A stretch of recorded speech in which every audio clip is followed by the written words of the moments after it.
أعوذ بالله من الشيطان الرجيم. بسم الله الرحمن الرحيم. وهو الذي أنشأ جنات معروشات وغير معروشات والنخل والزرع مختلفا أكله والزيتون والرمان متشابها وغير متشابه كلوا من ثمره إذا أثمر وآتوا حقه يوم حصاده ولا تسرفوا إنه لا يحب المسرفين۔ اور اسی نے وہ باغ پیدا کیے جو چھتوں پر چڑھائے جاتے ہیں اور جو نہیں چڑھائے جاتے، اور کھجور کے درخت اور کھیتی جن کے پھل مختلف ہیں، اور زیتون اور انار پیدا کیے جو ایک دوسرے سے مشابہ اور جدا جدا بھی ہیں، اور ان کے پھل کھاؤ جب وہ پھل لائیں، اور جس دن انہیں کاٹو اس کا حق ادا کرو اور بیجا خرچ مت کرو، بے شک وہ بیجا خرچ کرنے والوں کو پسند نہیں کرتا۔ صدق اللہ العظیم۔ آیت ہے 141، سورت ہے سورہ انعام۔ آج اپنے درس قرآن کا آغاز ہم اسی آیت سے کریں گے، اس دعا کے ساتھ کہ اے اللہ، ایک مرتبہ ہمارے دلوں کو قرآن کریم کی جانب راغب کر دینے کے بعد دوبارہ کجی اور گمراہی کی طرف مت موڑنا، دین اسلام پر زندہ رکھنا اور ایمان کی بہترین حالت میں واپس بلانا۔ آمین ثم آمین۔ رب اشرح لی صدری ویسر لی امری واحلل عقدۃ من لسانی یفقہوا قولی ربی زدنی علما ربی زدنی علما ربی زدنی علما۔ آمین ثم آمین۔ اعوذ باللہ السمیع العلیم من الشیطان الرجیم من ہمزہ ونفخہ ونفثہ۔ وہو الذی انشأ جنات معروشات وغیر معروشات والنخل والزرع مختلفا أكله والزيتون والرمان متشابها وغير متشابه كلوا من ثمره إذا أثمر وآتوا حقه يوم حصاده ولا تسرفوا إنه لا يحب المسرفين۔ اور اسی نے وہ باغ پیدا کیے جو چھتوں پر چڑھائے جاتے ہیں اور جو نہیں چڑھائے جاتے، اور کھجور کے درخت اور کھیتی جن کے پھل مختلف ہیں، اور زیتون اور انار پیدا کیے جو ایک دوسرے سے مشابہ ہیں اور جدا جدا بھی ہیں، اور ان کے پھل کھاؤ جب وہ پھل لائیں، اور جس دن اسے کاٹو اس کا حق ادا کرو اور بیجا خرچ مت کرو، بے شک وہ بیجا خرچ کرنے والوں کو پسند نہیں کرتا۔ اس آیت میں اللہ تعالیٰ نے اپنی جو تخلیقات ہیں، جن میں اللہ تعالیٰ نے جہاں اللہ نے مویشی پیدا کیے، جانور پیدا کیے، وہاں اللہ تعالیٰ نے زمین سے کھیتیاں اگائیں، زمین سے باغات نکالے، اور ان باغات کا یہاں پر اللہ تعالیٰ ذکر فرما رہے ہیں کہ کچھ باغات جو ہیں، کچھ درخت ہیں اور کچھ بیلیں ہیں، جو بیلیں ہیں وہ چڑھائی جاتی ہیں نا چھتوں پر، اور یہ مختلف قسم کے لذیذ پھل اور اونچے اونچے کھجور کے درخت، لہلہاتے ہوئے کھیت، ان تمام کی اقسام کا شمار بھی نہیں کیا جا سکتا، اور ان میں سے کچھ ایسے ہیں جو ایک دوسرے سے مشابہ ہیں، کچھ ملتے جلتے ہیں، لیکن کچھ ایک دوسرے سے جدا جدا ہیں۔ تو یہ اللہ تعالیٰ نے اپنی جو نباتات، جو ہمارے لیے کھیتیاں پھل پیدا کیے ہیں، یہاں پر ان کا ذکر ہوا ہے، اور پھر اسی آیت میں بتایا گیا کہ جب تم اس کو کاٹو تو اس کا حق ادا کرو۔ حق ادا کرنا کیا ہے؟ اور جس دن اسے کاٹو اس کا حق ادا کرو۔ اس کا حق ادا کرنے سے کیا مراد ہے کہ یعنی جب کھیتی کاٹی جائے تو جو ضرورت مند کچھ غربا ہیں ان میں اس کو کچھ نہ کچھ حصہ جو ہے وہ ان کو دیا جائے، اور بیجا خرچ مت کرو، بے شک وہ بیجا خرچ کرنے والوں کو پسند نہیں کرتا۔ اور اسراف سے یہاں پر منع کیا گیا ہے۔ اسراف اور فضول خرچی ہر طرح سے ممنوع ہے۔ چنانچہ علماء کرام نے تصریح فرمائی ہے کہ فقراء اور مساکین کو دیتے وقت بھی میانہ روی کو ہاتھ سے مت جانے دیں، کہیں ایسا نہ ہو کہ ہر چیز لوٹا کر دوسروں کا خود دست نگر ہو جائے، کہ یعنی جب اللہ تعالیٰ نے احکامات بھیجے تھے نا کہ تم لوگ جب صدقہ خیرات کرو گے تو اس کا بہت زیادہ اجر ہے اور وہ آخرت میں بہت بڑھا چڑھا کر جو ہے لوگوں انسانوں کو عطا کیا جائے گا، تو اس پر لوگوں نے بہت زیادہ جو ہے نا کچھ صحابہ نے خرچ کرنا شروع کر دیا، یعنی بانٹنا شروع کر دیا، لوگوں کو سب کچھ غربا میں تقسیم کرنا شروع کر دیا۔ تو تب آقا علیہ الصلوۃ والسلام نے انہیں سمجھایا تھا کہ اتنا زیادہ صدقہ خیرات نہیں کرنا۔ اس میں بھی، اور یہ جو آیت ہے یہ بھی ہمیں یہی سمجھا رہی ہے، یہی بتا رہی ہے کہ جب تم صدقہ خیرات بھی کرو تو اس میں بھی میانہ روی اختیار کرو۔ اپنی ذات پر بھی خرچ کرنا ہے تو تب بھی میانہ روی کا دامن ہاتھ سے نہیں چھوڑنا، اور صدقہ خیرات میں بھی کیا ہے، میانہ روی کا دامن ہاتھ سے نہیں چھوڑنا۔ اور اسی طرح جب وصیت کا قانون آیا تھا تو اس میں بھی پھر اللہ تعالیٰ نے کہہ دیا کہ اگر تم اللہ کی راہ میں کچھ حصہ اپنے مال کا وقف کر دینا چاہتے ہو اپنی وصیت میں، تو وہ مال کی اس کی بھی پھر ایک لمٹ مقرر کر دی گئی کہ 1/3 سے زیادہ اللہ کی راہ میں نہیں دیا جا سکتا، باقی مال پر آپ کے جو ورثہ ہے ان کا حق ہے۔ اور اللہ تعالیٰ محبت نہیں کرتا، کن سے محبت نہیں کرتا؟ جو اسراف برتتے ہیں، فضول خرچ سے اللہ محبت نہیں کرتا۔ وَمِنَ الْأَنْعَامِ حَمُولَةً وَفَرْشًا كُلُوا مِمَّا رَزَقَكُمُ اللَّهُ وَلَا تَتَّبِعُوا خُطُوَاتِ الشَّيْطَانِ إِنَّهُ لَكُمْ عَدُوٌّ مُّبِينٌ، اور بوجھ اٹھانے والے مویشی پیدا کیے اور زمین سے لگے ہوئے، اور اللہ کے رزق میں سے کھاؤ، شیطان کے قدموں پر مت چلو، وہ تمہارا کھلا دشمن ہے۔ حمولتن سے مراد وہ بڑے بڑے جانور ہیں جو سواری اور بوجھ لادنے کے لیے استعمال ہوتے ہیں، اور فرشن سے مراد وہ جانور ہیں جنہیں فرش پر لٹا کر ذبح کیا جاتا ہے اور ان کا گوشت کھایا جاتا ہے یا ان کا دودھ دھویا جاتا ہے۔ اور یہ تمام جو جانور اللہ تعالیٰ نے پیدا کیے ان میں سے آپ دیکھیں کتنی کتنی بڑی جسامت ہوتی ہے، جیسے بھینس کو دیکھ لیں، گائے کو دیکھ لیں، اور بکری کو دیکھیں وہ کتنی پھرتیلی ہے۔ اور یہ جو بڑے بڑے جانور ہوئے یا چھوٹے جانور ہیں، ان سب جانوروں کو اللہ تعالیٰ نے انسانوں کے تابع کر دیا ہے۔ کتنا منہ زور ہوتا ہے گھوڑا، اور انسان کے تابع ہوتا ہے، وہ انسان ہی اس کے اوپر اس کی پیٹھ پہ سواری کرتا ہے۔ کتنی بڑی بھینس ہے اور وہ بھی انسان کے تابع ہے، اور کس طرح انسان اس سے اپنا فائدہ حاصل کرتا ہے، اور یہ تمام اللہ تعالیٰ کی قدرت کی نشانیاں ہیں۔ ثمانیۃ ازواج من الضأن اثنین ومن المعز اثنین قل آذکرین حرم ام الانثیین اما اشتملت علیہ ارحام الانثیین نبئونی بعلم ان کنتم صادقین۔ 8 قسمیں پیدا کی بھیڑ میں سے 2 اور بکری میں سے 2، تو پوچھو کہ دونوں نر اللہ نے حرام کیے یا دونوں مادہ، یا وہ بچہ جو دونوں مادہ کے رحم میں ہے؟ مجھے اس کی سند تو بتلاؤ اگر تم سچے ہو۔ ضأن اس بھیڑ کو کہتے ہیں جس پر اون ہوتی ہے، یہ جمع ہے اور اس کا واحد ضائن ہے۔ جانوروں کی حلت و حرمت کے متعلق کفار عرب میں جو جاہلانہ رسم و رواج رائج تھے، ان سے متعلق دریافت کیا جا رہا ہے جن جانوروں کو تم نے حرام سمجھ رکھا ہے ان میں حرمت کہاں سے آئی؟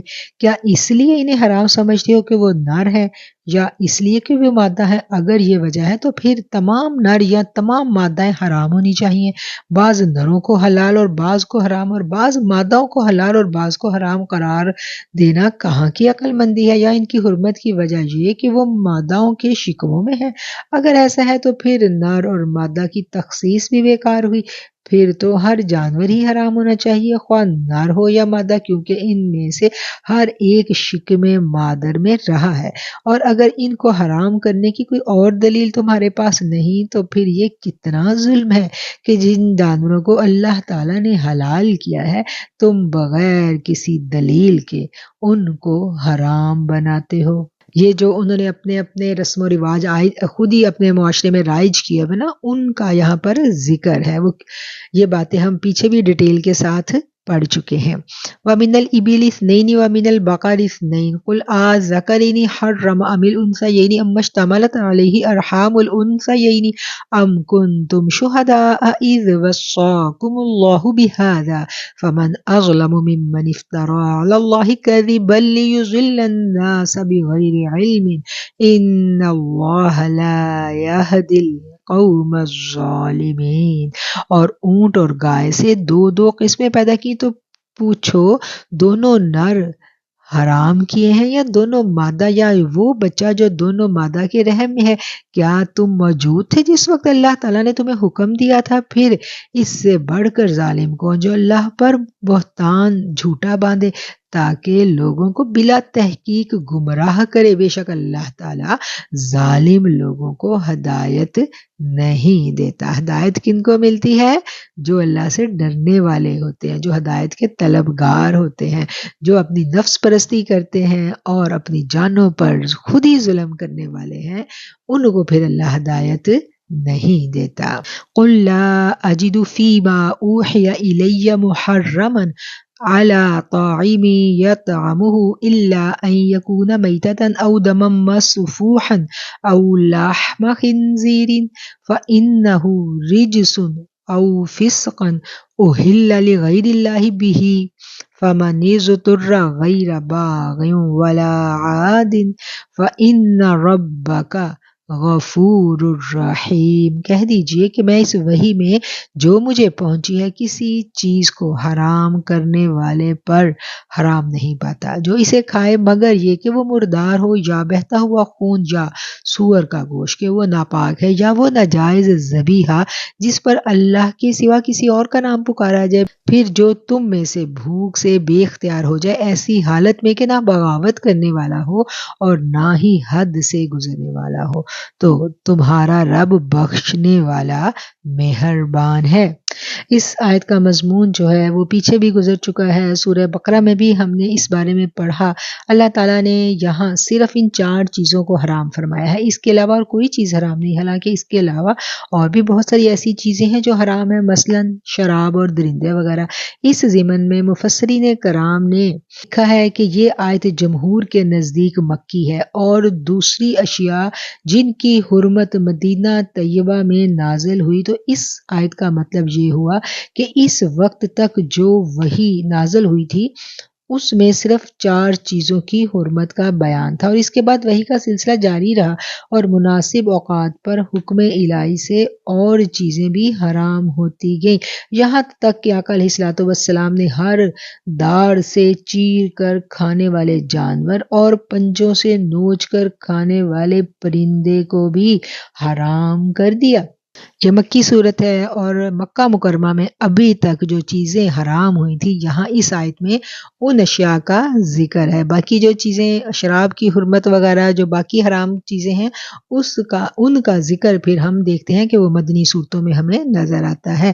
وَعَلَى الَّذِينَ هَادُوا حَرَّمْنَا كُلَّ ذِي ظُفُرٍ وَمِنَ الْبَقَرِ وَالْغَنَمِ حَرَّمْنَا عَلَيْهِمْ شُحُومَهُمَا إِلَّا مَا حَمَلَتْ ظُهُورُهُمَا أَوِ الْحَوَايَا أَوْ مَا اخْتَلَطَ بِعَظْمٍ ذَلِكَ جَزَيْنَاهُمْ بِبَغْيِهِمْ وَإِنَّا لَصَادِقُونَ۔ یہود پر ہم نے ایک ناخن والا جانور حرام کیا تھا اور گائے اور بکری میں سے ان دونوں کی چربی حرام کی تھی مگر جو پشت پر یا انتڑیوں پر لگی ہوئی ہو یا جو ہڈی سے ملی ہوئی ہو، ہم نے ان کی شرارت کے باعث انہیں یہ سزا دی تھی اور بے شک ہم سچے ہیں۔ کسی چیز کو بھی حرام کرنے کی 2 وجوہات ہوتی ہیں، یا تو وہ چیز جسمانی یا روحانی طور پر مضر ہوتی ہے اور لوگوں کو اس کے اثرات بد سے بچانے کے لیے اس کا استعمال ممنوع قرار دے دیا جاتا ہے، جس طرح وہ چیزیں جن کا ذکر پچھلی آیات میں گزر چکا یا بطور سزا کسی قوم کو یا کسی شخص کو کسی خاص چیز کے استعمال سے روک دیا جاتا ہے۔ یہاں اسی قسم کی چیزوں کا ذکر ہو رہا ہے جو یہود پر بطور سزا سزا حرام کر دی گئی تھی۔ فَإِن كَذَّبُوكَ فَقُلْ رَبُّكُمْ ذُو رَحْمَةٍ وَاسِعَةٍ وَلَا يُرَدُّ بَأْسُهُ عَنِ الْقَوْمِ الْمُجْرِمِينَ۔ پھر اگر وہ جھٹلائیں تو کہہ دیجئے کہ تمہارا رب بہت وسعت والا رحمت والا ہے اور گناہ گار لوگوں سے اس کا عذاب نہیں ٹلے گا۔ فَإِن كَذَّبُوكَ پھر اگر وہ جھٹلائیں آپ کو، جب نبی کریم صلی اللہ علیہ وسلم نے ان کو اسلام کی دعوت دی اور متعدد معجزات اور آیات بینات سے اپنی صداقت کو روز روشن کی طرح ان پر عیاں کر دیا، تو چاہیے تو یہ تھا کہ اس کے بعد جو شخص بھی اللہ تعالیٰ کے محبوب پر ایمان نہ لاتا اس کو فوراً ہلاک کر دیا جاتا، لیکن اللہ تعالیٰ کی رحمت بے پایاں کے طفیل اب تک یہ سب محفوظ چلے آتے تھے۔ اگر انہوں نے ان مہلت کے لمحوں سے کچھ بھی فائدہ نہ اٹھایا اور کجروی سے باز نہ آئے تو انجام کار اللہ تعالیٰ کی گرفت ان کو ہلاک کر کے رکھ دے گی۔ اس وقت ان کو اللہ کے عذاب سے کوئی نہیں بچا سکے گا۔ پھر اگر آپ کو یہ جھٹلائیں تو کہہ دیجئے کہ تمہارا رب بہت وسعت والا ہے اور رحمت والا ہے اور گناہ گاروں سے اس کا عذاب نہیں ٹلے گا۔ اللہ حکیم ہے، اللہ حکمت کے ساتھ چلتا ہے۔ جب عذاب کا وقت اللہ نے مقرر کیا ہوا ہے، جب تک وہ وقت نہیں آ جاتا اس وقت تک عذاب نہیں آتا۔ عذاب کسی کے کہنے پر نہیں آتا، یہ اللہ تعالیٰ کی اپنی مشیت الہی ہوتی ہے۔ جب وہ چاہتا ہے، جس وقت وہ چاہتا ہے کسی انسان کو اس کے گناہوں کی پاداش میں، سزا میں گرفتار کرتا ہے، اور جب تک اس کو مہلت کا اللہ ارادہ کر لے تو اللہ تعالیٰ اس کی پھر رسی جو ہے وہ دراز کیے دیتا ہے۔ سَيَقُولُ الَّذِينَ أَشْرَكُوا لَوْ شَاءَ اللَّهُ مَا أَشْرَكْنَا وَلَا آبَاؤُنَا وَلَا حَرَّمْنَا مِنْ شَيْءٍ كَذَّلِكَ كَذَّبَ الَّذِينَ مِنْ قَبْلِهِمْ حَتَّى ذَاقُوا بَأْسَنَا قُلْ هَلْ عِنْدَكُمْ مِنْ عِلْمٍ فَتُخْرِجُوهُ لَنَا إِن تَتَّبِعُونَ إِلَّا الظَّنَّ وَإِنْ أَنْتُمْ إِلَّا تَخْرُصُونَ۔ اب مشرکین کہیں گے اگر اللہ چاہتا تو نہ ہم اور نہ ہمارے باپ دادا شرک کرتے اور نہ ہم کسی چیز کو حرام کرتے اور نہ ہم کسی چیز کو حرام کرتے۔ اسی طرح ان لوگوں نے جھٹلایا جو ان سے پہلے تھے یہاں تک کہ انہوں نے ہمارا عذاب چکھا۔ کہہ دیجئے تمہارے ہاں کوئی ثبوت ہے تو اسے ہمارے سامنے لاؤ، تم فقط خام خیالی باتوں پر چلتے ہو اور صرف تخمینہ ہی لگاتے ہو۔ سابقہ آیات میں کفار کے عقائد باطلہ کی تردید کی گئی، نیز اشیاء کی حرمت کے متعلق ان کی جاہلانہ رسومات کی خرابیوں کو ظاہر فرمایا گیا۔ اب ان آیات میں ان کے ایک اور شبہ کا ازالہ کیا جا رہا ہے۔ وہ شبہ یہ تھا کہ ہم اور ہمارے آباء و اجداد مدت سے شرک کرتے چلے آ رہے ہیں اور جانوروں کی حرمت کے متعلق اس قانون کے پابند رہے ہیں۔ اگر یہ باتیں اللہ کو ناپسند ہوتی تو وہ کبھی ایسا نہ کرتے۔ ان کا یوں کرتے رہنا اس بات کی دلیل ہے کہ یہ شرک اور یہ غلط رسومات اللہ کو نعوذ باللہ پسند ہیں۔ چنانچہ دوسری آیت میں ان کے اس شبہ کی وضاحت اللہ تعالیٰ نے کر دی، اور اسی مضمون کو ہم دیکھتے ہیں کہ سورہ اعراف میں بھی بیان کیا گیا ہے۔ اللہ تعالیٰ سورہ اعراف میں فرماتے ہیں وَإِذَا فَعَلُوا فَاحِشَةً قَالُوا وَجَدْنَا عَلَيْهَا آبَاءَنَا وَاللَّهُ أَمَرَنَا بِهَا قُلْ إِنَّ اللَّهَ لَا يَأْمُرُ بِالْفَحْشَاءِ أَتَقُولُونَ عَلَى اللَّهِ مَا لَا تَعْلَمُونَ۔ اللہ تعالیٰ شبہ کا اور جب کوئی بے حیائی کرتے ہیں تو کہتے ہیں ہم نے اپنے باپ دادوں کو ایسا ہی کرتے پایا اور اللہ نے بھی ہمیں اسی کا حکم دیا۔ اے حبیب آپ فرما دیجئے بے شک اللہ تعالیٰ بے حیائی کا حکم نہیں دیتا۔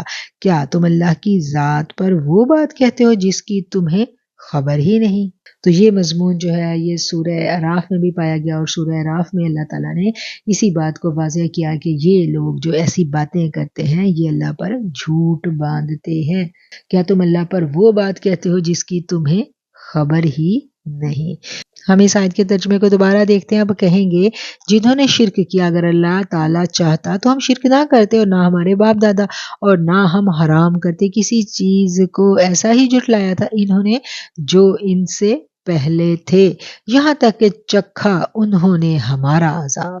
آپ فرمائیے کیا تمہارے پاس کوئی علم ہے تو نکالو اسے ہمارے لیے تم نہیں پیروی کرتے ہو مگر نرے گمان کی. یہ ساری کی ساری یعنی تمہارے اپنی سوچوں کا گمان ہے جس کی تم پیروی کرتے ہو، اور نہیں ہو تم مگر اٹکلیں مارتے ہوئے. اے میرے رسول صلی اللہ علیہ وسلم، ان سے پوچھئے کہ تم جو کچھ کہہ رہے ہو اس کی تمہارے پاس کوئی دلیل ہے؟ اگر تمہارے پاس کوئی اس کی علمی دلیل ہے تو اس کو سند کے طور پر پیش کرو. پھر خود ہی اللہ تعالیٰ فرماتے ہیں کہ ان کے پاس کوئی دلیل اور کوئی سند نہیں ہے. یہ ساری کی ساری خرافات ہیں جو ان کے اپنے ہی دماغ کی افتراء ہیں.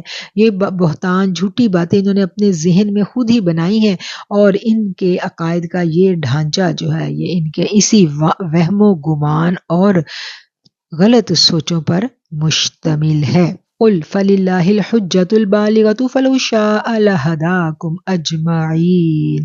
کہہ دیجئے بس اللہ کا الزام پورا ہو چکا، پس اگر وہ چاہتا تو تم سب کو ہدایت دے دیتا. قل فللہ، کہہ دیجئے اللہ ہی کے لیے ہے حجت البالغہ، حجت مکمل ہونے والی، کامل ہونے والی. آپ فرما دیجئے اللہ ہی کے لیے ہے کامل دلیل. یعنی اللہ تعالیٰ تمہیں قبول حق کے لیے مجبور نہیں کرتا، بلکہ اپنی دلیل و حجت سے تمہیں دعوت دیتا ہے کہ تم حق اور صداقت کو قبول کر لو. اور اسی نے تمہیں اختیار دیا ہے کہ تم اپنی مرضی سے چاہے تو حق کو قبول کرو، چاہے تو باطل کو اپنا لو. اگر وہ چاہتا تو تمہیں ہدایت دیتا. اللہ کی مشیت یہی ہے. اللہ تعالیٰ دونوں رستے انسان کے سامنے رکھ دیتا ہے اور پھر آگے اختیار انسان کو دیتا ہے کہ جو رستہ وہ چاہے اس کو اختیار کر لے. قل هلم شهداءكم الذين يشهدون ان الله حرم هذا فإن شهدوا فلا تشهد معهم ولا تتبع اهواء الذين كذبوا بآياتنا والذين لا يؤمنون بالآخرة وهم بربهم يعدلون. ان سے کہہ دیجئے اپنے گواہ لاؤ جو اس بات کی گواہی دیں کہ اللہ نے ان چیزوں کو حرام کیا ہے، پھر اگر وہ ایسی گواہی دیں تو تم ان کا اعتبار مت کرو. اور جنہوں نے ہماری آیتوں کو جھٹلایا ہے اور جو آخرت پر یقین نہیں رکھتے اور وہ اوروں کو اپنے رب کے برابر کرتے ہیں. آپ فرمائیے لاؤ اپنے گواہ جو گواہی دیں. نبی کریم صلی اللہ علیہ وآلہ وسلم سے مخاطب کر کے کہا جا رہا ہے کہ انہیں کہہ دیجئے، انہیں فرما دیجئے اگر تمہارے پاس اللہ کی حلال کی ہوئی چیزوں کو حرام کرنے کا کوئی گواہ ہے تو اسے میدان میں لے آؤ. جب تمہارے پاس کوئی گواہ ہی نہیں ہے تو پھر ان بے سروپا خرافات سے کیوں چمٹے ہوئے ہو. ان اللہ حرم ھذا، جن کو اللہ تعالیٰ نے حرام کیا ہے. فَإِن شَهِدُوا فَلَا تَشْهَدْ مَعَهُمْ، پھر اگر وہ جھوٹی گواہی دے بھی دیں تو آپ نہ گواہی دیجئے. یعنی ان سے شہادت اس لیے طلب نہیں کی جا رہی کہ اگر وہ شہادت دے دیں تو اس کو تسلیم کر لیا جائے، بلکہ مقصد یہ ہے کہ ان کے دانشمند اور دیانتدار طبقہ کو ان کی جاہلانہ رسموں کی بےہودگی پر آمادہ کیا جائے. کیونکہ جب ان سے ان رسومات کی صداقت کے لیے شہادت طلب کی جائے گی تو شہادت دینے سے پہلے احساس ذمہ داری کا ثبوت دیتے ہوئے وہ ان امور میں بڑی سنجیدگی سے غور و فکر کریں گے، جس کا نتیجہ یہ ہوگا کہ ان پر ان چیزوں کی بےہودگی آشکار ہو جائے گی اور وہ ان سے خود بخود باز آ جائیں گے. لیکن اگر انہوں نے شرافت و دیانت سے اپنا رشتہ ہی توڑ لیا اور ایک غلط اور باطل چیز کی جان بوجھ کر شہادت دینے پر تلے ہوئے ہیں تو ان کی شہادت آپ کے لیے حجت نہیں ہے. اور تم نہ پیروی کرنا ان کی خواہشوں کی جنہوں نے جھٹلایا ہماری آیتوں کو اور جو نہیں مان لاتے آخرت پر اور وہ اپنے رب کے ساتھ دوسروں کو برابر شریک کرتے ہیں. قل تعالوا اتل ما حرم ربكم عليكم الا تشركوا به شيئا وبالوالدين احسانا ولا تقتلوا اولادكم من املاق نحن نرزقكم واياهم ولا تقربوا الفواحش ما ظهر منها وما بطن ولا تقتلوا النفس التي حرم الله إلا بالحق ذلكم وصاكم به لعلكم تعقلون۔ کہہ دیجئے آؤ میں تمہیں سنا دوں جو تمہارے رب نے تم پر حرام کیا ہے، یہ کہ اس کے ساتھ کسی کو شریک مت بناؤ، اور ماں باپ کے ساتھ نیکی کرو، تنگ دستی کے سبب اپنی اولاد کو قتل مت کرنا، ہم تمہیں رزق دیتے ہیں اور انہیں بھی رزق دیں گے، اور بے حیائی کے ظاہر اور پوشیدہ کاموں کے قریب مت جانا، اور ناحق کسی جان کو قتل مت کرو، اس کا قتل اللہ نے حرام کیا ہے۔ تمہیں یہ حکم اللہ دیتا ہے تاکہ تم سمجھ جاؤ، ذالکم وصاکم، یہ تمہارے لیے احکامات ہیں، بہی لعلکم تعقلون، تاکہ تم سمجھ جاؤ، تاکہ تم عقل سے کام لو۔ ان آیات کے متعلق حضرت ابن عباس رضی اللہ تعالیٰ عنہ فرماتے ہیں کہ یہ آیات محکمات ہیں، اور ان میں آسمانی ہدایت کے وہ اصول بیان کر دیے گئے جو تمام شریعتوں میں مشترک ہیں۔ تمام انبیاء نے ان احکام پر عمل پیرا ہونے کا اپنی امتوں کو حکم دیا تھا۔ اس آیت میں مندرجہ ذیل امور کو حرام قرار دیا گیا ہے۔ محکمات کون سی آیات ہوتی ہیں؟ محکمات وہ آیات ہیں جن کا معنی اور مطلب واضح طور پر سمجھ میں آ جاتا ہے، یعنی بالکل صاف اور واضح الفاظ میں اللہ تعالیٰ نے کسی حکم کے بارے میں کوئی کرنے کا کام جو ہے جو مسلمانوں نے کرنا ہے، مثلاً حلال حرام کی باتیں ہوں گی، جو واضح احکامات ہیں اور بالکل اس کو ہر پڑھنے والا جو ہے وہ بآسانی سمجھ سکتا ہے، ان آیات کو کیا کہا جاتا ہے؟ ان آیات کو محکمات کہا جاتا ہے، یعنی پختہ کی ہوئی واضح آیات۔ اور دوسری اس کے مقابلے میں کون سی آیات ہوتی ہیں جن کا سورہ آل عمران میں ہم نے پڑھا تھا؟ متشابہات۔ متشابہات وہ آیات ہیں جن کا مطلب خود واضح نہیں ہوتا اور انہیں سمجھنے کے لیے دوسری آیات کی ضرورت پڑتی ہے۔ ان کی وضاحت کے لیے ہم محکمات آیات سے بھی مدد لیتے ہیں۔ تو یہ کیا ہے جی؟ یہ وہ والی آیت ہے جس کا شمار محکمات میں ہوتا ہے۔ کیسے؟ اس میں واضح طور پر اللہ تعالیٰ نے احکامات بیان کر دیے۔ سب سے پہلے اللہ تعالیٰ نبی کریم صلی اللہ علیہ وسلم کی زبانی یہ کہلوا رہا ہے کہ قل، آپ فرما دیجئے کہ میں تمہیں پڑھ کر سناؤں جو کچھ حرام کیا ہے تمہارے رب نے تم پر۔ کیا کچھ حرام کیا؟ سب سے پہلے جو حرام کیا گیا وہ کیا ہے؟ شرک کرنا۔ شرک ایسا ناقابل معافی گناہ ہے جس کی کوئی معافی نہیں ہے۔ اللہ وحدہ لا شریک ہے۔ یہ بات ہم متعدد بار ڈسکس کر چکے ہیں کہ جو مکہ مکرمہ کے لوگ تھے وہ دین ابراہیمی پر ہی تھے، لیکن وقت کے ساتھ ساتھ انہوں نے کیا کیا کہ خدا کو تو ایک مانتے رہے لیکن اس کے ساتھ وہ بتوں کو شریک کرنے لگ گئے۔ یہ نہیں تھا کہ وہ بتوں کو پوجتے تھے تو خدا کے وجود کا انکار کرتے تھے، وہ خدا کے وجود کے انکاری نہیں تھے لیکن اس کے ساتھ اپنے بتوں کو شریک ٹھہراتے تھے۔ سب سے پہلا حکم کیا گیا کہ اللہ کے ساتھ کسی دوسری چیز کو شریک نہیں کرنا، اور والدین کے ساتھ احسان کا رویہ جو ہے وہ اپنانا ہے۔ ہم جب آپس میں ایک دوسرے کے ساتھ تعلقات استوار کرتے ہیں، ہم اکٹھے زندگی میں لین دین کرتے ہیں، محبتوں کے ساتھ ہم اپنی زندگی کا آغاز کرتے ہیں، جو بھی رشتے اللہ تعالیٰ کے نام پر قائم کیے گئے، بلڈ ریلیشنز ہو گئے، میاں بیوی کا رشتہ ہو گیا، یہ تمام کے تمام رشتے جو ہیں نا، ہم یہ چاہتے ہیں کہ ہم ان رشتوں میں برابری کی بنیاد پر رہیں، لیکن ہمارے اندر کوئی ہوتا ہے جو یہ چاہتا ہے کہ یہ رشتے ہمیں ایکسٹرا فیور دیں۔ ایسا ہوتا ہے نا، اسی لیے قرآن کی تعلیمات میں کیا آیا؟ اللہ تعالیٰ کو احسان کرنے والے لوگ بڑے پسند ہیں۔ اللہ واللہ یحب المحسنین، اللہ محبت رکھتا ہے احسان کرنے والوں سے، اور احسان میں سب سے پہلا جو حق ہے وہ کس کا آ گیا ہے؟ والدین کا، کہ والدین کے ساتھ احسان کا رویہ، سب سے زیادہ ہمارے حسن سلوک کے مستحق ہمارے والدین ہیں، اور وہی یہاں پر حکم دیا گیا کہ اللہ پہلے سب سے پہلا جو کام ہے کہ شرک نہیں کرنا۔ یہ کتنا بڑا گناہ ہے جس کی معافی نہیں، اور اس کے فوراً بعد پھر اللہ تعالیٰ نے کیا دیا کہ والدین والدین کے ساتھ احسان کا رویہ جو ہے وہ اختیار کرنا ہے، اور اپنی اولاد کو مفلسی کے خوف سے قتل نہیں کرنا۔ اولاد کو لوگ کس لیے قتل کرتے تھے؟ ہم انہیں کیسے پالیں گے؟ ہمارے پاس اپنے کھانے کے لیے جو ہے نا وہ رزق نہیں ہے، تو اب ہمارے اوپر یہ ایک اور بوجھ آ گیا۔ تو اس سلسلے میں جو پرانے زمانے میں تو دنیا میں آنے کے بعد کس کو قتل کیا جاتا تھا؟ بیٹیوں کو قتل کیا جاتا تھا، اور بیٹیوں کو بوجھ سمجھا جاتا تھا۔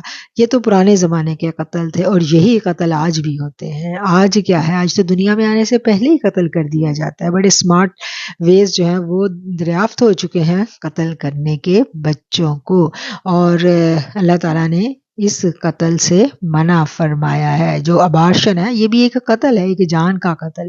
تو اگر انسان یہ سوچے کہ جو مجھے رزق مل رہا ہے اس رزق کو کمانے میں میرے پاس جتنے بھی وسائل ہیں، لیکن اگر اللہ نہ چاہتا تو یہ سارے کے سارے وسائل بیکار ہو جاتے ہیں۔ ہم لوگ دیکھتے ہیں نا بعض اوقات بہت بیوقوف سے لوگ ہوتے ہیں، ہم سوچتے ہیں ان کو تو اتنی عقل ہی نہیں ہے، لیکن ان کے اوپر اللہ کا اتنا فضل و کرم ہوتا ہے، وہ اتنے بڑے بڑے بزنس کے مالک بن کے بیٹھے ہوتے ہیں، اور کچھ بڑے اسمارٹ بڑے عقل مند لوگ ہوتے ہیں، لیکن وہ ہر طرف جدھر بھی اپنا تگ و دو کرتے ہیں ان کو ناکامی کا سامنا کرنا پڑتا ہے۔ تو رزق کا معاملہ خالصاً اللہ نے اپنے ہاتھ میں لیا ہوا ہے، اور اللہ جب ایک بچہ ابھی دنیا میں آیا بھی نہیں ہوتا، ابھی وہ اپنی ماں کے رحم میں ہوتا ہے، اس وقت ہی اللہ تعالیٰ اس کا رزق جو ہے نا وہ لکھ دیتا ہے، مقرر کر دیا جاتا ہے۔ جتنے نوالے اس نے کھانے ہیں، جو رزق اس کے نصیبوں کا ہے وہ اس کو مل کر رہے گا، وہ سب اللہ کی طرف سے مقرر شدہ ہوتا ہے۔ اس لیے یہ خیال دل میں رکھنا کہ شاید اگر بچے ہم زیادہ پیدا کر لیں گے تو ہمارے پاس کوئی غربت آ جائے گی، اللہ نے اعلان کہہ دیا کہ ہم ہی ان کو بھی رزق دیں گے اور ہم ہی تمہیں بھی رزق دیتے ہیں۔ ان کو مفلسی کے خوف سے تم لوگ قتل مت کرنا، بلکہ اگر ہم تھوڑا سا غور و فکر کریں تو جب میاں بیوی کی شادی ہوتی ہے تو ان کے حالات اگر اتنے اچھے نہیں بھی ہیں تو جو اللہ تعالیٰ ہم دیکھتے ہیں وقت گزرنے کے ساتھ ساتھ ان کے ہاں بچے پیدا ہو جاتے ہیں تو اللہ تعالیٰ ان کے رزق کے جو ذرائع ہیں نا وہ بھی بڑھا دیتا ہے، ان کے رزق میں بھی اللہ تعالیٰ پھر برکت ڈال دیتا ہے۔ نحن نرزقکم وإیاہم، ہم ہی تمہیں رزق دیتے ہیں اور انہیں بھی دیں گے۔ وَلَا تَقْرَبُوا الْفَوَاحِشَ مَا ظَهَرَ مِنْهَا وَمَا بَطَنَ، اور تم بے حیائی کی باتوں کے قریب بھی مت جانا جو کہ ظاہر ہے یا چھپی ہوئی۔ فواحش ان اعمال اور اقوال کو کہتے ہیں جو بے حد درجہ قبیح ہوں۔ ولا تقربوا، تم قریب بھی مت جانا فواحش کے۔ فواحش کس کو کہا جاتا ہے؟ ایسے افعال یعنی ایسی زبانی باتیں اور ایسے اعمال جو بہت قبیح ہیں۔ یہاں کسی ایک برائی سے منع نہیں کیا گیا بلکہ فواحش جمع کا لفظ ذکر کر کے ہر قسم کی قولی اور فعلی برائیوں کے ارتکاب سے منع نہیں کیا گیا، بلکہ صرف منع نہیں کیا گیا بلکہ کیا کہا گیا کہ ان کے قریب بھی مت جانا، کہ یعنی یہ برائی اور بے حیائی کے جو کام ہیں یہ اتنے خوفناک ہے کہ اگر تم ان کے قریب جاؤ گے تو مبادہ کہیں تم سے بھی کوئی لغزش نہ ہو جائے اور تم بھی کہیں خدا نخواستہ اس میں گرفتار نہ ہو جاؤ، اس لیے اس کے قریب بھی مت جانا۔ اس سے بہت محتاط رہنے کا جو درس ہے وہ ہمیں ملتا ہے۔ اس سے معلوم ہوا کہ تمام وہ چیزیں جو دل میں گناہوں کی تحریک پیدا کرتی ہیں، مثلا فحش مواد دیکھنا، غلط لٹریچر وغیرہ، ان سب سے دور رہنے کا حکم دیا جا رہا ہے، اور ما ظاہر منہا وما بطن کے کلمات سے اس حکم کو اور وسیع تر کر دیا گیا کہ فواحش کا ارتکاب ظاہر اور باطن، جلوت اور خلوت دونوں میں ممنوع ہے۔ یعنی یہ نہیں ہے کہ ایک فحش چیز ہے، فحش بھی ابھی پرانے زمانے میں تو کوئی فحش چیز دیکھنے کے لیے کہیں جانا پڑتا تھا نا، لوگ جایا کرتے تھے مجرا دیکھنے کے لیے، تو آج تو ایسا کچھ نہیں ہے، آج تو اپنے ہاتھوں میں سب کچھ اویلیبل ہے۔ یہ جو انٹرنیٹ ہے نا، اس نے جہاں کچھ اچھے کام کیے ہیں وہاں اس نے برائی کو آپ کی دسترس میں کر دیا ہے۔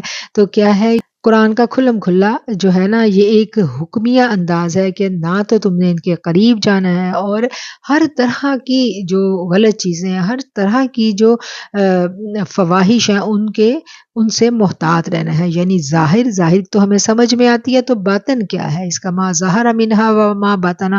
ظاہر اس کا تو جو نظر آ رہا ہے وہ تو ہم سمجھ رہے ہیں، اور باطن کیا ہے کہ چھپ کے برائی کرنا. اگر کسی کو خدا نخواستہ نعوذ باللہ یعنی یہ جو اس قسم کا مواد ہے وہ چھپ کر دیکھنے کی عادت پڑ گئی ہے، اور وہ کہتا ہے کہ میں اکیلا ہی یہ کام کر رہا ہوں نا، اس میں کوئی دوسرا تو شریک نہیں ہے، تو یہ تو میرا تنہائی کا گناہ ہے، اور وہ چھپ کے اس عادت میں پڑ جاتا ہے. تو یہ ایک ایسی قبیح عادت ہے کہ پھر اس سے نکلنا بھی اس کے لیے مشکل ہو جاتا ہے.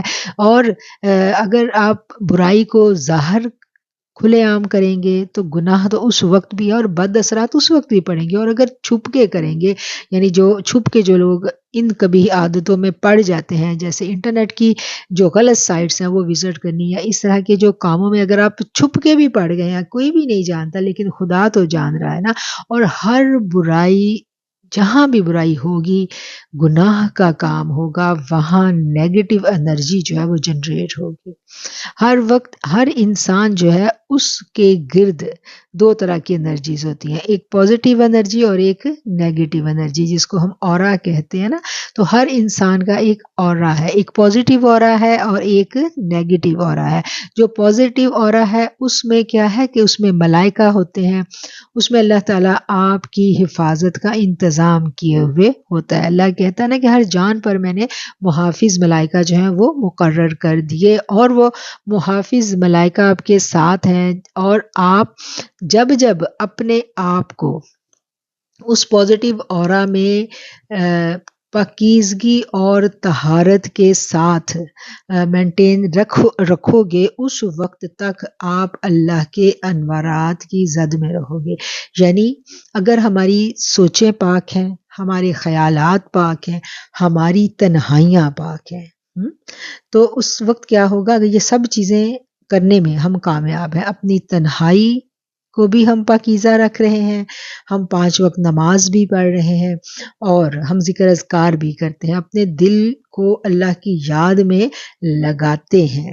تو پھر اس دل کو اللہ کی یاد میں لگانے کے لیے ہمیں محنت کی ضرورت نہیں پڑتی. پھر آٹومیٹکلی ہماری زبان پہ کوئی نہ کوئی اللہ کے جو کلمات ہیں وہ رہتے ہیں، قرآن کی کوئی نہ کوئی آیت ہماری زبان پہ رہے گی، درود آ جائے گا، کچھ نہ کچھ. یعنی ہم دل ہی دل میں اللہ کا ذکر کرتے رہیں گے. لیکن اگر خدا نخواستہ یہ جو چھپی ہوئی برائی ہے، ایک تو ظاہر برائی ہے نا، تو ظاہر برائی تو سب کو پتہ ہے کہ یہ برائی کر رہا ہے، اور وہ انسان جو ہے نا وہ خود بھی اس کے اوپر ہوتا ہے کہ یہ مجھ سے برائی سرزد ہو رہی ہے، اور وہ اس میں گرفتار ہوتا چلا جا رہا ہے. وہ تو ایک کھلے عام ایک بالکل واضح بات ہے. لیکن اگر کوئی چھپ کر جو برائی کا ارتکاب کر رہا ہوتا ہے نا، تو وہ دوغلی زندگی گزار رہا ہوتا ہے. اس کے دو چہرے بن جاتے ہیں.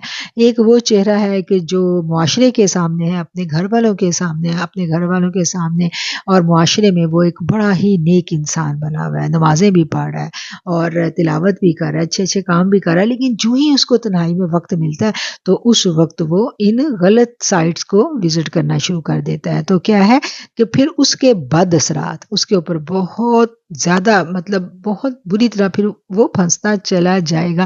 یہ نہیں ہے کہ وہ چھپ کے برائی کرے گا تو کوئی وہ اس کے بد اثرات سے بچ جائے گا. وہ بد اثرات تب بھی ہوں گے. نیگیٹو انرجی جو ہی جنریٹ ہوتی ہے، پازیٹیو انرجی وہاں سے رخصت ہو جاتی ہے. اور جب نیگیٹو انرجی ہمارے ارد گرد جنریٹ ہو جائے گی تو ارد گرد جتنے بھی شیاطین جنات ہیں وہ فوراً متوجہ ہو جائیں گے. اور شیاطین جنات کا تو ایسے لوگ جو ہے نا وہ سب سے پہلے شکار ہوتے ہیں. اور پھر ہمیں جو پرابلمز لائف میں پیش آنے شروع ہو جاتے ہیں، پھر ہم کہتے ہیں کہ ہم نے تو ایسا کچھ نہیں کیا، یہ ہمارے ساتھ کیوں اتنے پرابلمز آ رہے ہیں؟ تو ہم سے کچھ نہ کچھ ایسا سرزد ہوا ہوتا ہے جس کی وجہ سے یہ پرابلمز ہماری لائف میں آ کر ہمیں پریشان کر رہے ہوتے ہیں. تو یہ بات ہم نے سمجھ لی کہ ان فواہش میں ظاہری اور باطنی سے کیا مراد ہے.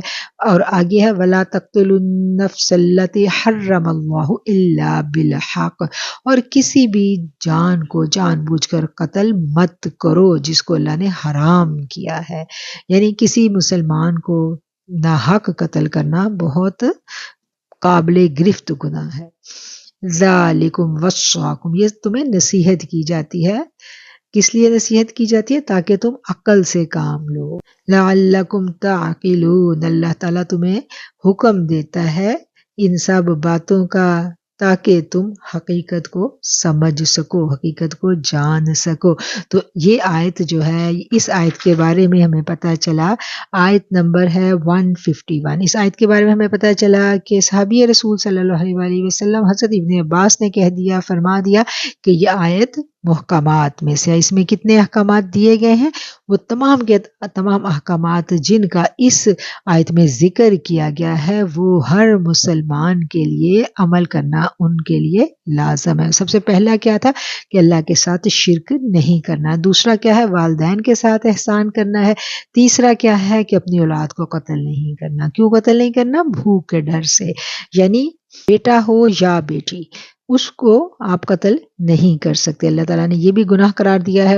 ہم، اللہ کہتا ہے کہ ہم تمہیں بھی رزق دیتے ہیں اور ہم ان کو بھی رزق دیں گے. اور اس سے اگلا کون سا گناہ ہے کہ فواحش کے قریب بھی نہیں جانا.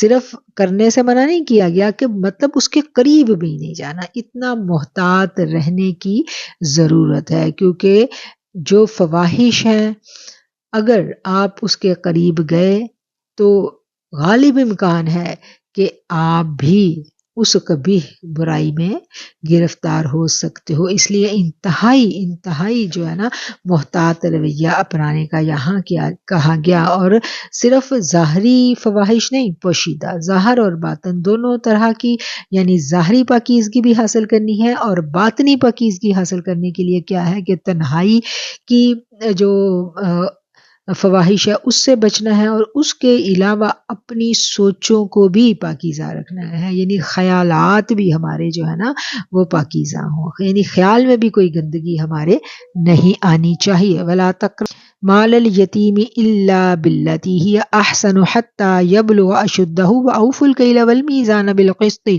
لَا نُكَلِّفُ نَفْسًا إِلَّا وُسْعَهَا وَإِذَا قُلْتُمْ فَاعْدِلُوا وَلَوْ كَانَ ذَا قُرْبَىٰ وَبِعَهْدِ اللَّهِ أَوْفُوا ذَٰلِكُمْ وَصَّاكُمْ بِهِ لَعَلَّكُمْ تذکرون. اور سوائے کسی بہتر طریقہ کے یتیم کے مال کے پاس مت جاؤ یہاں تک کہ وہ اپنی جوانی کو پہنچے، اور ناپ اور تول کو انصاف سے پورا کرو. ہم کسی کو اس کی طاقت سے زیادہ تکلیف نہیں دیتے، اور جب بات کہو انصاف سے کہو. اگر رشتہ داری ہو اور اللہ کا عہد پورا کرو. تمہیں یہ حکم دیا ہے تاکہ تم نصیحت حاصل کرو.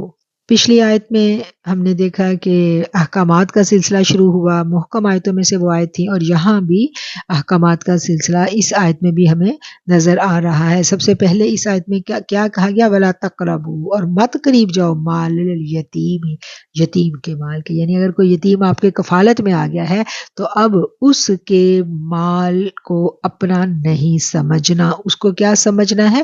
اس کو امانت سمجھنا ہے. قریب بھی مت جاؤ کا کیا مطلب ہے کہ بری نیت لے کے اس کے قریب نہیں جانا، اور اس کو ایز اے امانت سمجھنا ہے. الا باللتی ہی احسن حتی یبلغ اشدہ. اس سے مراد یہ ہے کہ اس کے مال کو اس طرح سے کسی کاروبار میں لگاؤ جس سے یتیم کو فائدہ ہو، اور ان کا اس طرح نظم و نسق کرو کہ وہ ضائع نہ ہو جائے. اور جب وہ صاحب عقل و فہم ہو جائیں تو ان کے اموال ان کے حوالے کر دو. شدہ سے مراد صرف بالغ ہونا نہیں بلکہ بلاغت کے ساتھ ساتھ مال کو صحیح استعمال کرنے کی سوجھ بوجھ دونوں مراد ہیں. کیونکہ اگر بالغ ہوتے ہی اس کا مال اس کے حوالے کر دیا تو وہ اپنی نا سمجھی اور نا تجربہ کاری کی وجہ سے اس کو برباد کر دے گا. اور علامہ قرطبی کے نزدیک اس کی عمر 25 سال ہے. یعنی بالغ تو انسان 18 سال کے بعد ہو جاتا ہے نا، اس کو صرف اس کے بالغ ہونے کا انتظار نہیں کرنا، بلکہ اشدہ کا جو لفظ یہاں پر آیا ہے اور اس کی تشریح میں علماء کرام نے لکھا ہے کہ وہ عقل میں بھی پختگی جب تک اس کے نہ آ جائے، جب تک وہ عقل میں بھی پختگی حاصل نہ کر لے، اس وقت تک اس کا مال اس کے حوالے مت کرو. وَأَوْفُوا الْكَيْلَ، اور ناپ تول پورا کرو. یعنی کاروبار میں انتہائی دیانتداری اور راست بازی کا حکم دیا جا رہا ہے۔ وَأَوْفُوا الْكَيْلَ وَالْمِيزَانَ بِالْقِسْطِ، اور پورا کرو ناپ اور تول کو بالقسط، انصاف کے ساتھ۔ لَا نُكَلِّفُ اللَّهُ نَفْسًا إِلَّا وُسْعَهَا، ہم نہیں تکلیف دیتے کسی جان کو مگر اس کی طاقت کے برابر، یعنی جتنا آپ سہ سکتے ہو اتنا ہی آپ کے اوپر بوجھ ڈالا جاتا ہے۔ یہ کون کہہ رہا ہے؟ یہ میرا رب کہہ رہا ہے۔ یہ ایسی آیت ہے جو زاد راہ کی ٹوکری میں رکھنے والی آیت ہے کہ لا یکلف اللہ نفسا الا وسعها، اللہ خود کہہ رہا ہے، نون کا صیغہ آ گیا، لا نہیں، نکلف اللہ، ہم نہیں تکلیف میں ڈالتے۔ اللہ کہتا ہے، کتنا خوبصورت اللہ کا یہاں انداز ہے کہ ہم کسی کو اس کی بساط سے بڑھ کر تکلیف میں نہیں ڈالتے۔ بعض اوقات زندگی میں امتحانات آتے ہیں، انسان کچھ ایسے غموں سے گزرتا ہے، کچھ ایسی تکلیفوں سے اس کو گزارا جاتا ہے تو وہ تڑپ اٹھتا ہے کہ ہائے میں نہیں سہ سکوں گا، میں کیسے یہ برداشت کروں گا۔ تو میرا رب کیا کہتا ہے؟ میرا رب یہ کہتا ہے کہ اس کو تم سہ سکتے ہو، کیونکہ وہ پیدا کرنے والا نا، وہ جانتا ہے کہ جتنا ہی وہ انسان سہ سکتا ہے اس سے بڑھ کر وہ انسان کے اوپر بوجھ نہیں ڈالتا، اور جتنا وہ سہ سکتا ہے اتنا ہی بوجھ اس انسان کے اوپر ڈالا جاتا ہے۔ لا نکلف نفسا الا وسعها، ہم نہیں تکلیف دیتے کسی کو مگر اس کی طاقت کے برابر۔ وَإِذَا قُلْتُمْ فَعْدِلُوا وَلَوْ كَانَ ذَا قُرْبَى، اور جب کبھی بات کہو تو انصاف سے کہو، اگرچہ معاملہ رشتے دار کا ہو۔ یعنی بعض اوقات فیملیز میں، خاندانوں میں کبھی فیصلہ کرنا پڑ جائے تو ایک طرف رشتے دار ہوتے ہیں اور دوسری طرف جو ہے نا ان سے آپ کی کوئی رشتے داری نہیں ہے، لیکن اب معاملہ آپ کے پاس آ گیا، آپ نے فیصلہ کرنا ہے، تو اس وقت اللہ نے کیا کہا ہے کہ انصاف کے ساتھ فیصلہ کرو۔ یہ نہیں ہے کہ اگر رشتے دار ہیں اس میں ایک فریق بن کے آئے تو خدا نخواستہ رشتے داری کی وجہ سے ان کے ساتھ کوئی تم ایسا معاملہ کر دو کہ وہ انصاف کا دامن ہاتھ سے چھوٹ جائے۔ وَبِعَهْدِ اللَّهِ أَوْفُوا، اور اللہ سے کیے ہوئے وعدے کو پورا کرو۔ اللہ سے کیے ہوئے وعدے سے پورا کرنے سے کیا مراد ہے؟ اسلام قبول کر لینے کے بعد جس کامل اطاعت خداوندی کا پختہ وعدہ انسان کرتا ہے، اس کو پوری طرح نبھانے کا اشارہ ہو رہا ہے۔ مذکورہ بالا دو آیتوں میں زندگی بسر کرنے کے جو لازوال اصول بیان ہوئے ہیں، مسلمانوں نے جب تک ان اصولوں کو اپنی عملی زندگی میں اپنایا اور سچے دل سے ان پر کاربند رہے تو ان کی سروری کا ڈنکا ہر سو بجتا رہا، اور جب انسان نے ان حیات بخش اصولوں سے بے اعتنائی برتنی شروع کی، اس وقت سے مسلمانوں کے زوال کا دور شروع ہو گیا۔ اب یہاں زندگی گزارنے کے بنیادی اصول جو ہیں وہ بتا دیے گئے۔ سب سے پہلا، ایک مسلمان جو ہے وہ جب اسلام کو قبول کر لیتا ہے تو اس کے اوپر سب سے پہلا اصول کیا آتا ہے کہ وہ شرک نہیں کرے گا۔ دوسرا، اس کو کیا حکم دیا گیا کہ والدین کے ساتھ بھلائی کرنی ہے، احسان کا رویہ اپنانا ہے، کیونکہ جو کفر و شرک کا جو وہ معاشرہ تھا وہاں والدین کے ساتھ بہت برا سلوک کیا جاتا تھا، خاص طور پر ماؤں کے ساتھ بہت برا سلوک کیا جاتا تھا۔ اس حد تک گراوٹ تھی کہ ماؤں کو بیچ دیتے تھے، اور کہیں بھی ماؤں کے لیے کوئی ادب و احترام کا مقام نہیں تھا۔ اور یہاں تک ہمیں تاریخ کی کتابوں میں ملتا ہے کہ جو بڑا بیٹا ہوتا تھا وہ اپنی ہی ماں کے ساتھ نعوذ باللہ نکاح بھی کر لیتا تھا، تو مطلب ماں کی کوئی حیثیت، کوئی مرتبہ اور مقام نہیں تھا، اور جائیداد میں سے ماں کو حصہ ملے یہ تو ممکن ہی نہیں تھا۔ تو کیا ہے کہ اب اسلام نے یہ اصول بنا دیے۔ کیا اصول بنایا کہ جب تم نے محمد صلی اللہ علیہ وآلہ وسلم کا لایا ہوا کلمہ پڑھ لیا تو سب سے پہلا یہ کام ہے کہ اللہ کو ایک مانا، اللہ کے ساتھ شریک نہیں کسی کو ٹھہرانا۔ دوسرا کام کیا کرنا ہے کہ والدین کے ساتھ احسان کا رویہ اپنانا ہے، اور بے حیائی کی باتوں سے منع کیا گیا۔ اور اس کے علاوہ اب اس آیت میں ہم دیکھتے ہیں کہ یتیم کے مال کی حرمت بیان کی گئی، قانون بنا دیا گیا کہ یتیم کا مال تمہارے پاس امانت ہے اور اس کو اچھے طریقے سے تم نے استعمال کرنا ہے، اور کب اس کو لوٹانا ہے یہ بھی بتا دیا گیا کہ جب وہ عقل و شعور کی ایک منزل پر پہنچ جائے تو تب اس کو وہ مال لوٹانا ہے۔ یہ سارے کے سارے اللہ کے ساتھ جو وعدے تھے اللہ تعالیٰ کے ساتھ ہم نے کیے، ان وعدوں کو پورا کرنے کا اللہ تعالیٰ ہمیں یہاں پر حکم دے رہے ہیں۔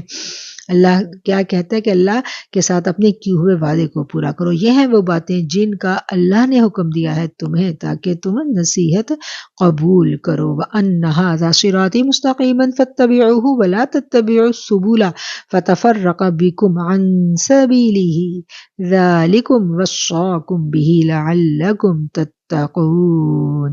اور بے شک یہ میرا راستہ سیدھا ہے، سو اس کی پیروی کرو اور دوسرے راستوں پر مت چلو، وہ تمہیں اللہ کی راہ سے ہٹا دیں گے۔ تمہیں اسی کا حکم دیا ہے تاکہ تم پرہیزگار بن جاؤ۔ بے شک یہ ہے میرا راستہ سیدھا۔ کون سا سیدھا راستہ ہے؟ وہ راستہ جس پر نبی کریم صلی اللہ علیہ وآلہ وسلم جو ہے وہ اپنے امتیوں کو چلنے کا حکم دے رہے ہیں اور اسی کی پیروی کرنے کا کہا جا رہا ہے۔ سو اس کی پیروی کرو، نہ پیروی کرو ان راستوں کی، ورنہ وہ جدا کر دیں گے تمہیں اللہ کے راستے سے۔ یہ ہیں وہ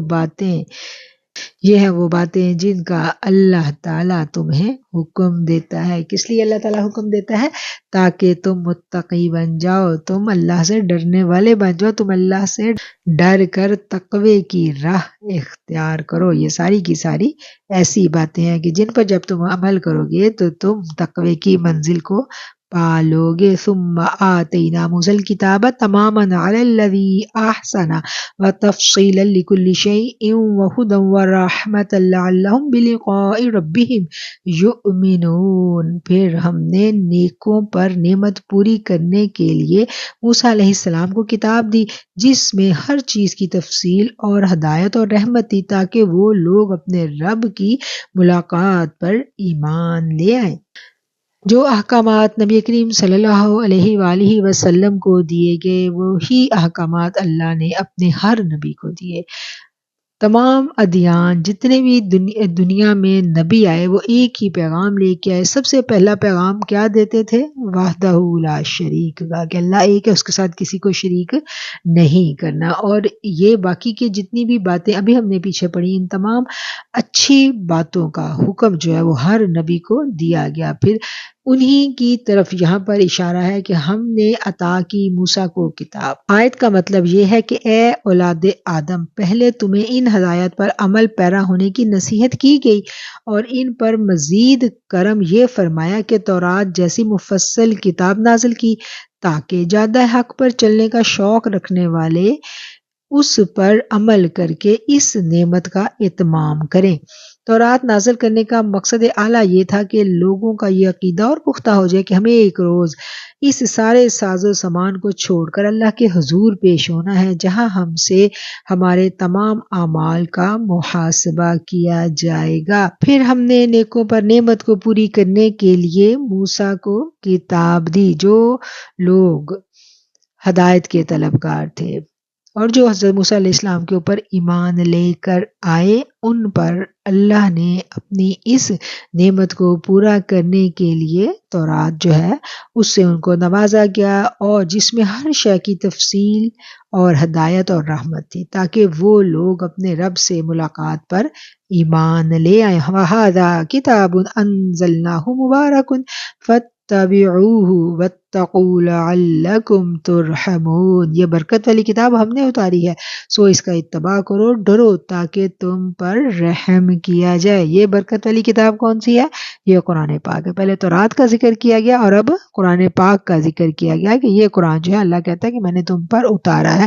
ان تقولوا انما انزل الكتاب على طائفتين من قبلنا وان كنا عن دراستهم لغافلين، تاکہ تم یہ نہ کہو کہ ہم سے پہلے دو فرقوں پر کتاب نازل ہوئی تھی اور ہم تو ان کے پڑھنے پڑھانے سے بے خبر تھے۔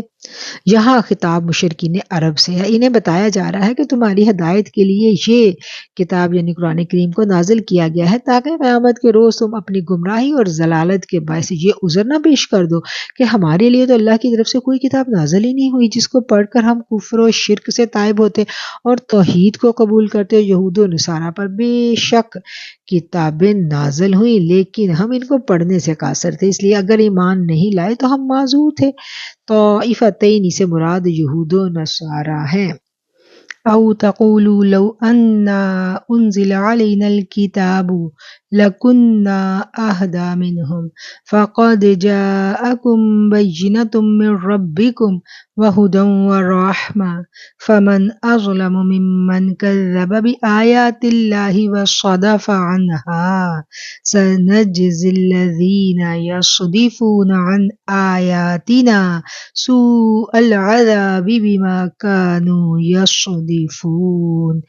یا یہ کہو کہ اگر ہم پر کتاب نازل کی جاتی تو ہم ان سے بہتر راہ چلتے، سو تمہارے پاس تمہارے رب کی طرف سے ایک واضح کتاب اور ہدایت اور رحمت آ چکی ہے، اب اس سے زیادہ کون ظالم ہے جو اللہ کی آیات کو جھٹلائے اور ان سے منہ موڑ لے۔ جو لوگ ہماری آیتوں سے منہ موڑتے ہیں ہم انہیں ان کے منہ موڑنے کے باعث برے عذاب کی سزا دیں گے۔ اس آیت کو ہم پچھلی آیت کے تناظر میں اگر پڑھیں تو پیچھے اللہ تعالیٰ نے ذکر کیا تھا قرآن حکیم کا کہ میں نے تم لوگوں پر قرآن حکیم نازل کیا، یعنی اگر قرآن حکیم تمہاری طرف نازل نہ کیا جاتا تو تم بڑی شیخی بگھارتے اور کہتے جس طرح یہود و نصارہ کو کتابیں دی گئیں اسی طرح اگر ہمیں بھی کوئی کتاب دی جاتی تو دنیا دیکھتی کہ ہم اس کو کس طرح سینے سے لگاتے، کس طرح اس کی ہدایت کے مطابق عمل کرتے۔ لو اب وہ کتاب آ گئی جو روشن دلائل پر مشتمل ہے، جو سراپائے ہدایت اور مجسم رحمت ہے، اب اس پر عمل کر کے دکھاؤ۔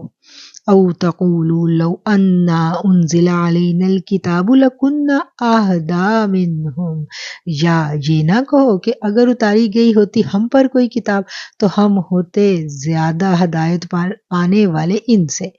بے شک آ گئی ہے تمہارے پاس روشن دلیل تمہارے رب کی طرف سے۔ وہ روشن دلیل سے کیا مراد ہے؟ وہ روشن دلیل سے مراد آقا علیہ الصلوۃ والسلام کی ذات اقدس اور قرآن پاک ہے۔ تمہارے رب کی طرف سے تمہارے پاس قرآن بھی آ گیا، تمہارے پاس رسول بھی آ گیا جو سراسر ہدایت ہے اور رحمت ہے۔ قرآن سے ہم ہدایت لیتے ہیں اور آقا علیہ الصلوۃ والسلام کو میرے رب نے رحمت للعالمین بنا کر بھیجا۔ فمن اظلم، تو کون زیادہ ظالم ہے، ممن کذب بآیات اللہ وصدف عنہا، جس نے جھٹلایا اللہ تعالیٰ کی آیتوں کو، وصدف عنہا اور پھر ان سے منہ پھیر لیا۔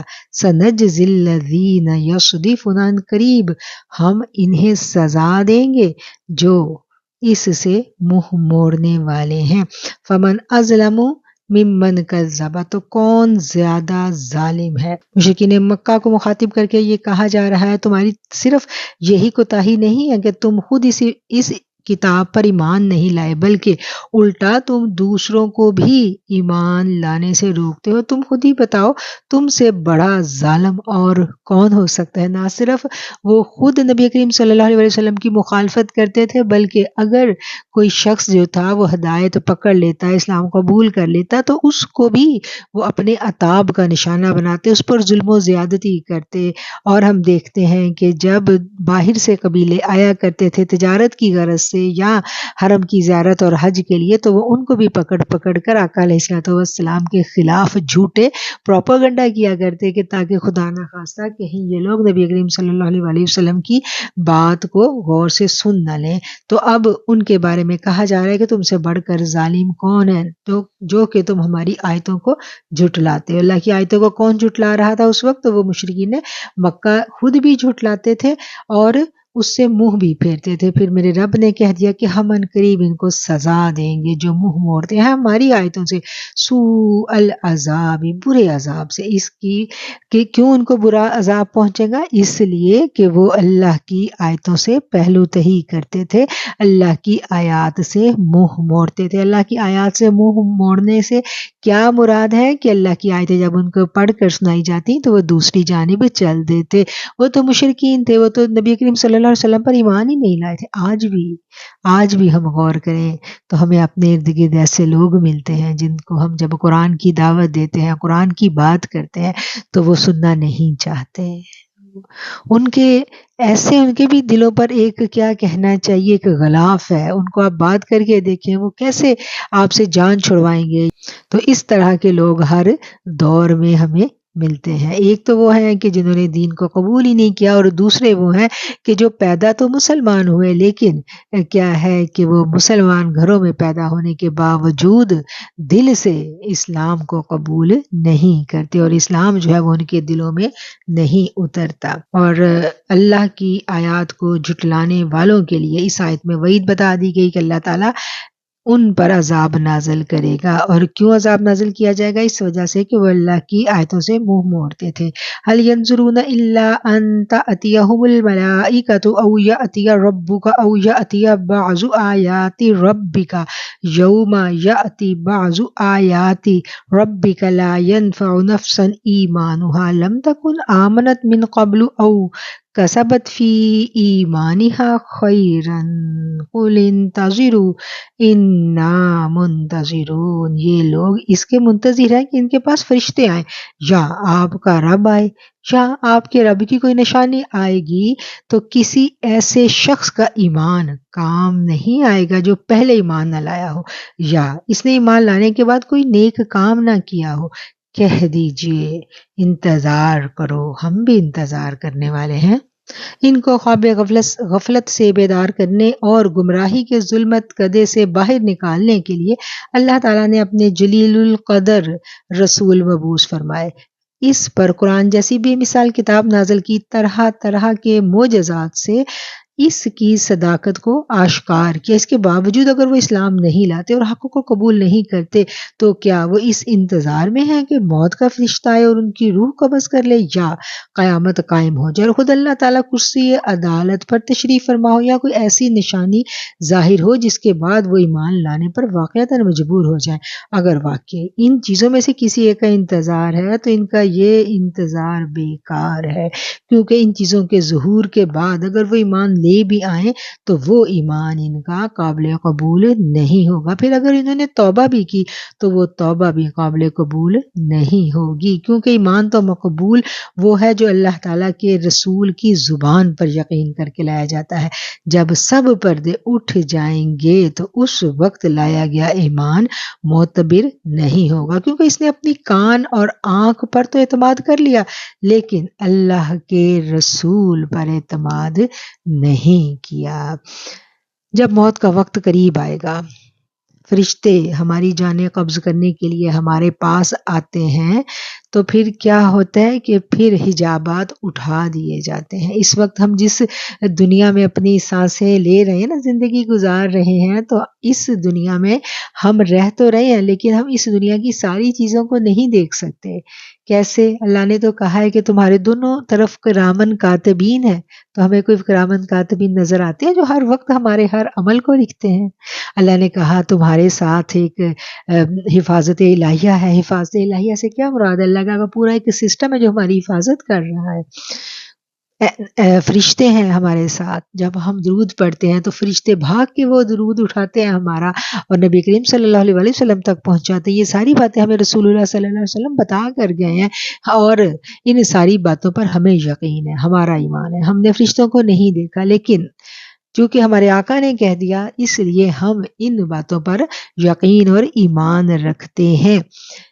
اب حاصل کلام یہ ہے کہ ہمارے ساتھ اس دنیا میں پیرالل ایک ایسی دنیا آباد ہے جس میں فرشتے بھی ہیں، جس میں شیاطین بھی ہیں اور جس میں شریر جنات بھی ہیں۔ وہ تمام چیزیں موجود ہیں، ہمارے ارد گرد موجود ہیں لیکن ہم انہیں دیکھ نہیں سکتے کیونکہ ہم پر حجابات ڈال دیے گئے ہیں۔ اور وہ حجابات کب اٹھنے ہیں؟ جب ہمارے سانس اکھڑنے کا ٹائم آنا ہے۔ اسی لیے کہا گیا نا کہ توبہ قبول ہوتی ہے سانس اکھڑنے سے پہلے تک۔ جب سانس اکھڑنے لگتا ہے، موت کا وقت بالکل قریب آ جاتا ہے تو پھر اللہ حجابات اٹھا دیتا ہے، پھر فرشتے بھی نظر آتے ہیں اور شیاطین بھی۔ اس وقت جب انسان دیکھ لیتا ہے آنکھوں سے حقیقت اس پر آشکار ہو جاتی ہے، تو پھر اگر وہ بھاگ کے کہے گا کہ اب میں جلدی سے کلمہ پڑھ کے ایمان لے آؤں، تو اللہ کہتا ہے پھر تمہارا ایمان قابل قبول نہیں ہوگا۔ ایمان کب تک قابل قبول ہے؟ بن دیکھے کا ایمان ہے۔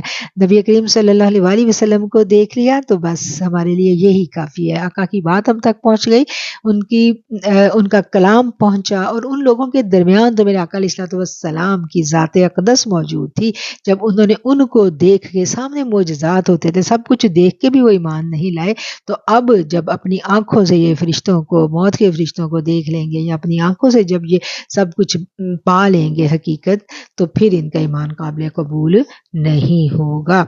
الذين فرقوا دينهم وكانوا شيعا لست منهم في شيء انما امرهم الى الله ثم ينبئهم بما كانوا يفعلون، جنہوں نے اپنے دین کے ٹکڑے ٹکڑے کر دیے اور کئی جماعتیں بن گئی، پھر آپ کا ان سے کوئی تعلق نہیں، اس کا کام اللہ ہی کے حوالے ہے، پھر وہی انہیں بتلائے گا جو کچھ وہ کرتے تھے۔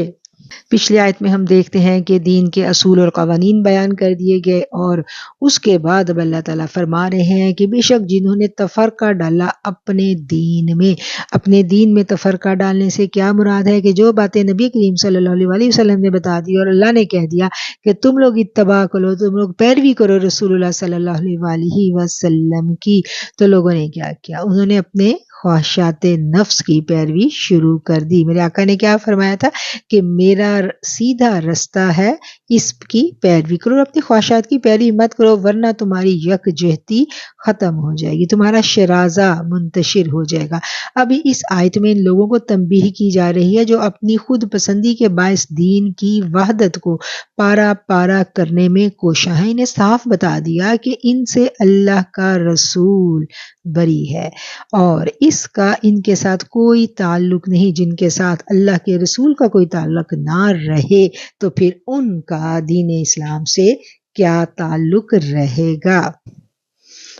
بے شک وہ جنہوں نے تفرقہ ڈالا اپنے دین میں اور ہو گئے کئی گروہ، تو نبی کریم صلی اللہ علیہ وسلم کو اللہ تعالیٰ مخاطب کر کے کہہ رہا ہے کہ آپ کا پھر ان سے کوئی واسطہ نہیں ہے، ان کا معاملہ صرف اللہ ہی کے حوالے ہے۔ دین ہمارا ایک، کلمہ ایک، پیغمبر ایک۔ جب پیغمبر ایک ہیں، اللہ ایک ہے، تو پھر فرقہ بندی کی کہیں پر بھی کوئی گنجائش نہیں رہ جاتی۔ لیکن اختلافات کا ہونا یہ بھی دین اسلام کا ایک حسن ہے۔ اگر آپس میں کسی بات میں اختلاف ہے تو تحقیق کا رستہ کھلتا ہے۔ اختلاف کا مطلب یہ نہیں ہے کہ گروہ بندی کر کے آپس میں ہی ایک دوسرے کے خلاف برسرے پیکار ہو جایا جائے۔ دین اس بات کی بڑی سختی سے ممانعت کرتا ہے، اور جو ایسا کرنے والے ہیں ان کے بارے میں اللہ تعالیٰ فرما رہے ہیں انما امرہم الی اللہ، ان کا معاملہ صرف اللہ ہی کے حوالے ہے، پھر وہ تمہیں بتائے گا جو کچھ تم دنیا میں کرتے رہے تھے۔ کہ یعنی جو فرقہ بندی کے راہ پر چل گئے اور وہ رسول اللہ صلی اللہ علیہ وسلم کے سمجھانے پر بھی باز نہیں آ رہے، تو پھر میرا اللہ کیا کہہ رہا ہے کہ ان کو چھوڑ دیں، ان کا فیصلہ پھر اللہ خود ہی کرے گا۔ من جاء بالحسنۃ فلہ عشر امثالها ومن جاء بالسیئۃ فلا یجزی الا مثلها وهم لا یظلمون۔ جو کوئی ایک نیکی کرے گا اس کے لیے 10 گنا اجر ہے، اور جو بدی کرے گا سو اسے اسی کے برابر سزا دی جائے گی، اور ان پر ظلم نہیں کیا جائے گا۔ یہاں نیک لوگوں کو خوشخبری سنائی گئی ہے۔ قل اننی ہدانی ربی الی صراط مستقیم دینا قیما ملۃ ابراہیم حنیفا وما کان من المشرکین۔ کہہ دیجئے میرے رب نے مجھے سیدھا رستہ بتلا دیا ہے، ایک صحیح دین، ابراہیم علیہ السلام کی ملت جو ایک ہی طرف کا تھا، اور وہ مشرکوں میں سے نہیں تھے۔ صلی اللہ علیہ وسلم کو مخاطب کر کے مشرکین مکہ سے اللہ تعالیٰ مخاطب ہے اور کہہ رہا ہے کہ ان کو کہہ دیجئے کہ میرے رب نے مجھے سیدھا رستہ بتلا دیا ہے۔ قل اننی، بے شک میرے رب نے مجھے ہدایت دے دی ہے سیدھے رستے کی جانب، دینن قیما ملت ابراہیم حنیفا، ایک صحیح دین۔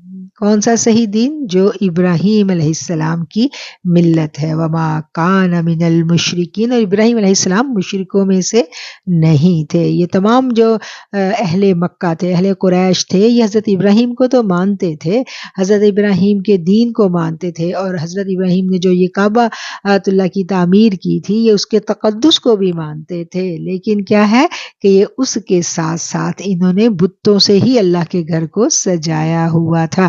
اب اللہ تعالیٰ یہاں پر ان کو کیا واضح کر رہے ہیں کہ جس ابراہیم کی تم پیروی کرتے ہو اور اپنے آپ کو ابراہیمی کہلوانے پر تم بڑا فخر محسوس کرتے ہو، تو ابراہیم علیہ السلام تو مشرک نہیں تھے، عرب کے بت پرستوں۔ تم چاہو کسی کو اپنا معبود بناؤ، اللہ کی زمین میں فتنہ فساد کی آگ بھڑکاؤ اور فسق و فجور کا بازار گرم کرو، میرا تم سے کوئی سروکار نہیں۔ میں تو ثابت قدمی سے توحید اور پاک بازی کی اسی راہ پر گامزن رہوں گا جو مجھے میرے رب نے دکھلا دی، اور یہ کوئی نئی راہ نہیں ہے، یہ اسی موحد اعظم حضرت خلیل اللہ علیہ السلام کی راہ ہے، جس کی اولاد ہونے پر تم فخر کرتے ہو، جس کے بنائے ہوئے کعبہ کی خدمت گزاری سے تمہاری ساری عظمتیں وابستہ ہیں۔ وہ شرک سے بیزار تھے اور توحید کے پرستار تھے۔ میں تو توحید کو چھوڑ کر شرک کو کیسے اختیار کر سکتا ہوں؟ ابراہیم علیہ السلام کون تھے؟ وہ تو ایک اللہ کے ماننے والے تھے، وہ تو شرک سے مکمل طور پر بیزار تھے۔ اور یہ جو مشرکین مکہ تھے، یہ ایک طرف تو اپنے آپ کو بڑا معتبر سمجھتے تھے کہ ہمارے پاس بیت اللہ کی خدمت گزاری ہے اور ہم بیت اللہ کے متولی ہیں، اور دوسری جانب اسی بیت اللہ کے تعمیر کرنے والے ابراہیم علیہ السلام کی نفی کرتے تھے۔ کیسے نفی کرتے تھے؟ کہ وہ تو بتوں کے اور پوجا پاٹ کے بالکل خلاف تھے، انہوں نے تو ساری زندگی شرک کے خلاف جو ہے وہ جنگ کی، اور یہاں یہ بات جو اللہ تعالیٰ ان کو سمجھا رہے ہیں۔ قُلْ إِنَّ صَلَاتِي وَنُسُكِي وَمَحْيَايَ وَمَمَاتِي لِلَّهِ رَبِّ الْعَالَمِينَ، کہہ دیجئے بے شک میری نماز، میری قربانی اور میرا جینا، میرا مرنا اللہ ہی کے لیے ہے، جو سارے جہانوں کا پالنے والا ہے۔ یہ ہے کہ اسلام کا حاصل اور توحید کا سب سے اونچا مرتبہ یہ ہے کہ انسان کھڑا ہو کر یہ اعلان کرتا ہے کہ میری سجدہ ریزیوں کا مقصد اور میری ہر طرح کی نیاز مندیوں اور عبادتوں کا مدعا صرف اللہ تعالیٰ ہے۔ میری زندگی، میری موت صرف اسی کی رضا جوئی کے لیے ہے۔ میں اس کے ہر حکم کے سامنے سر بسجود ہوں اور اس کے ہر فیصلے پر راضی ہوں۔ اس کا کوئی شریک نہیں، نہ اس کی ذات میں اور نہ اس کی صفات میں۔ اس آیت میں نسکی سے مراد ہر قسم کے نیک اعمال ہیں اور قربانی بھی اسی میں داخل ہے۔ یہ خوبصورت الفاظ ہیں اور یہ ایک قرآنی دعا بھی ہے۔ قُلْ إِنَّ صَلَاتِي وَنُسُكِي وَمَحْيَايَ وَمَمَاتِي لِلَّهِ رَبِّ الْعَالَمِينَ لا شریک لہ وبذالک امرت وانا اول المسلمین، اس کا کوئی شریک نہیں اور مجھے اسی کا حکم دیا گیا تھا اور میں سب سے پہلا فرما بردار ہوں۔ نبی کریم صلی اللہ علیہ وآلہ وسلم کا سب سے پہلے مسلم ہونے کا مطلب کہ اپنی امت میں سب سے پہلے آپ اللہ تعالیٰ کی وحدانیت پر ایمان لائے، اور آپ کے بعد آپ کی امت آپ کی دعوت سے اس شرف سے مشرف ہوئی۔ یا اولیت سے مراد اولیت حقیقہ ہے۔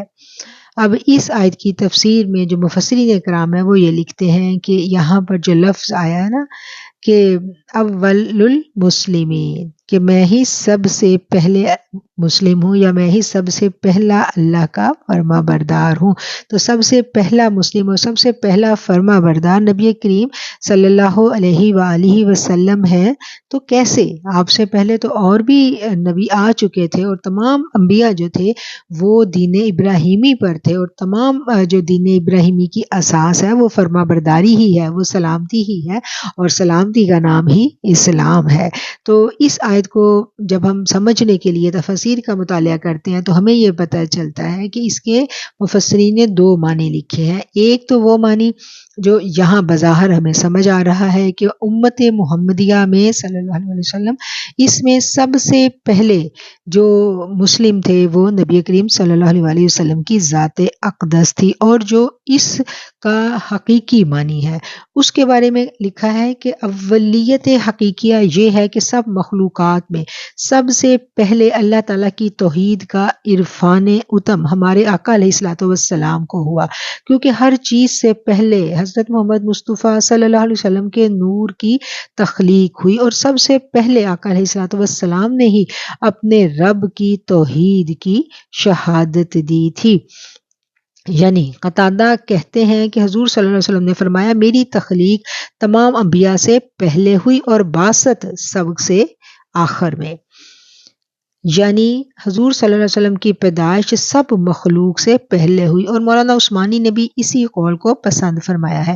آپ لکھتے ہیں کہ عموماً مفسرین و انا اول المسلمین کا مطلب یہ لیتے ہیں کہ اس امت محمدیہ کے اعتبار سے آپ اول المسلمین ہیں، لیکن جب جامعہ ترمذی کی حدیث کو ہم دیکھتے ہیں کہ کنت نبیا و آدم بین الروح والجسد، کہ میں اس وقت بھی نبی تھا جب آدم ابھی روح اور جسد کے درمیانی منزلوں کو طے کر رہے تھے۔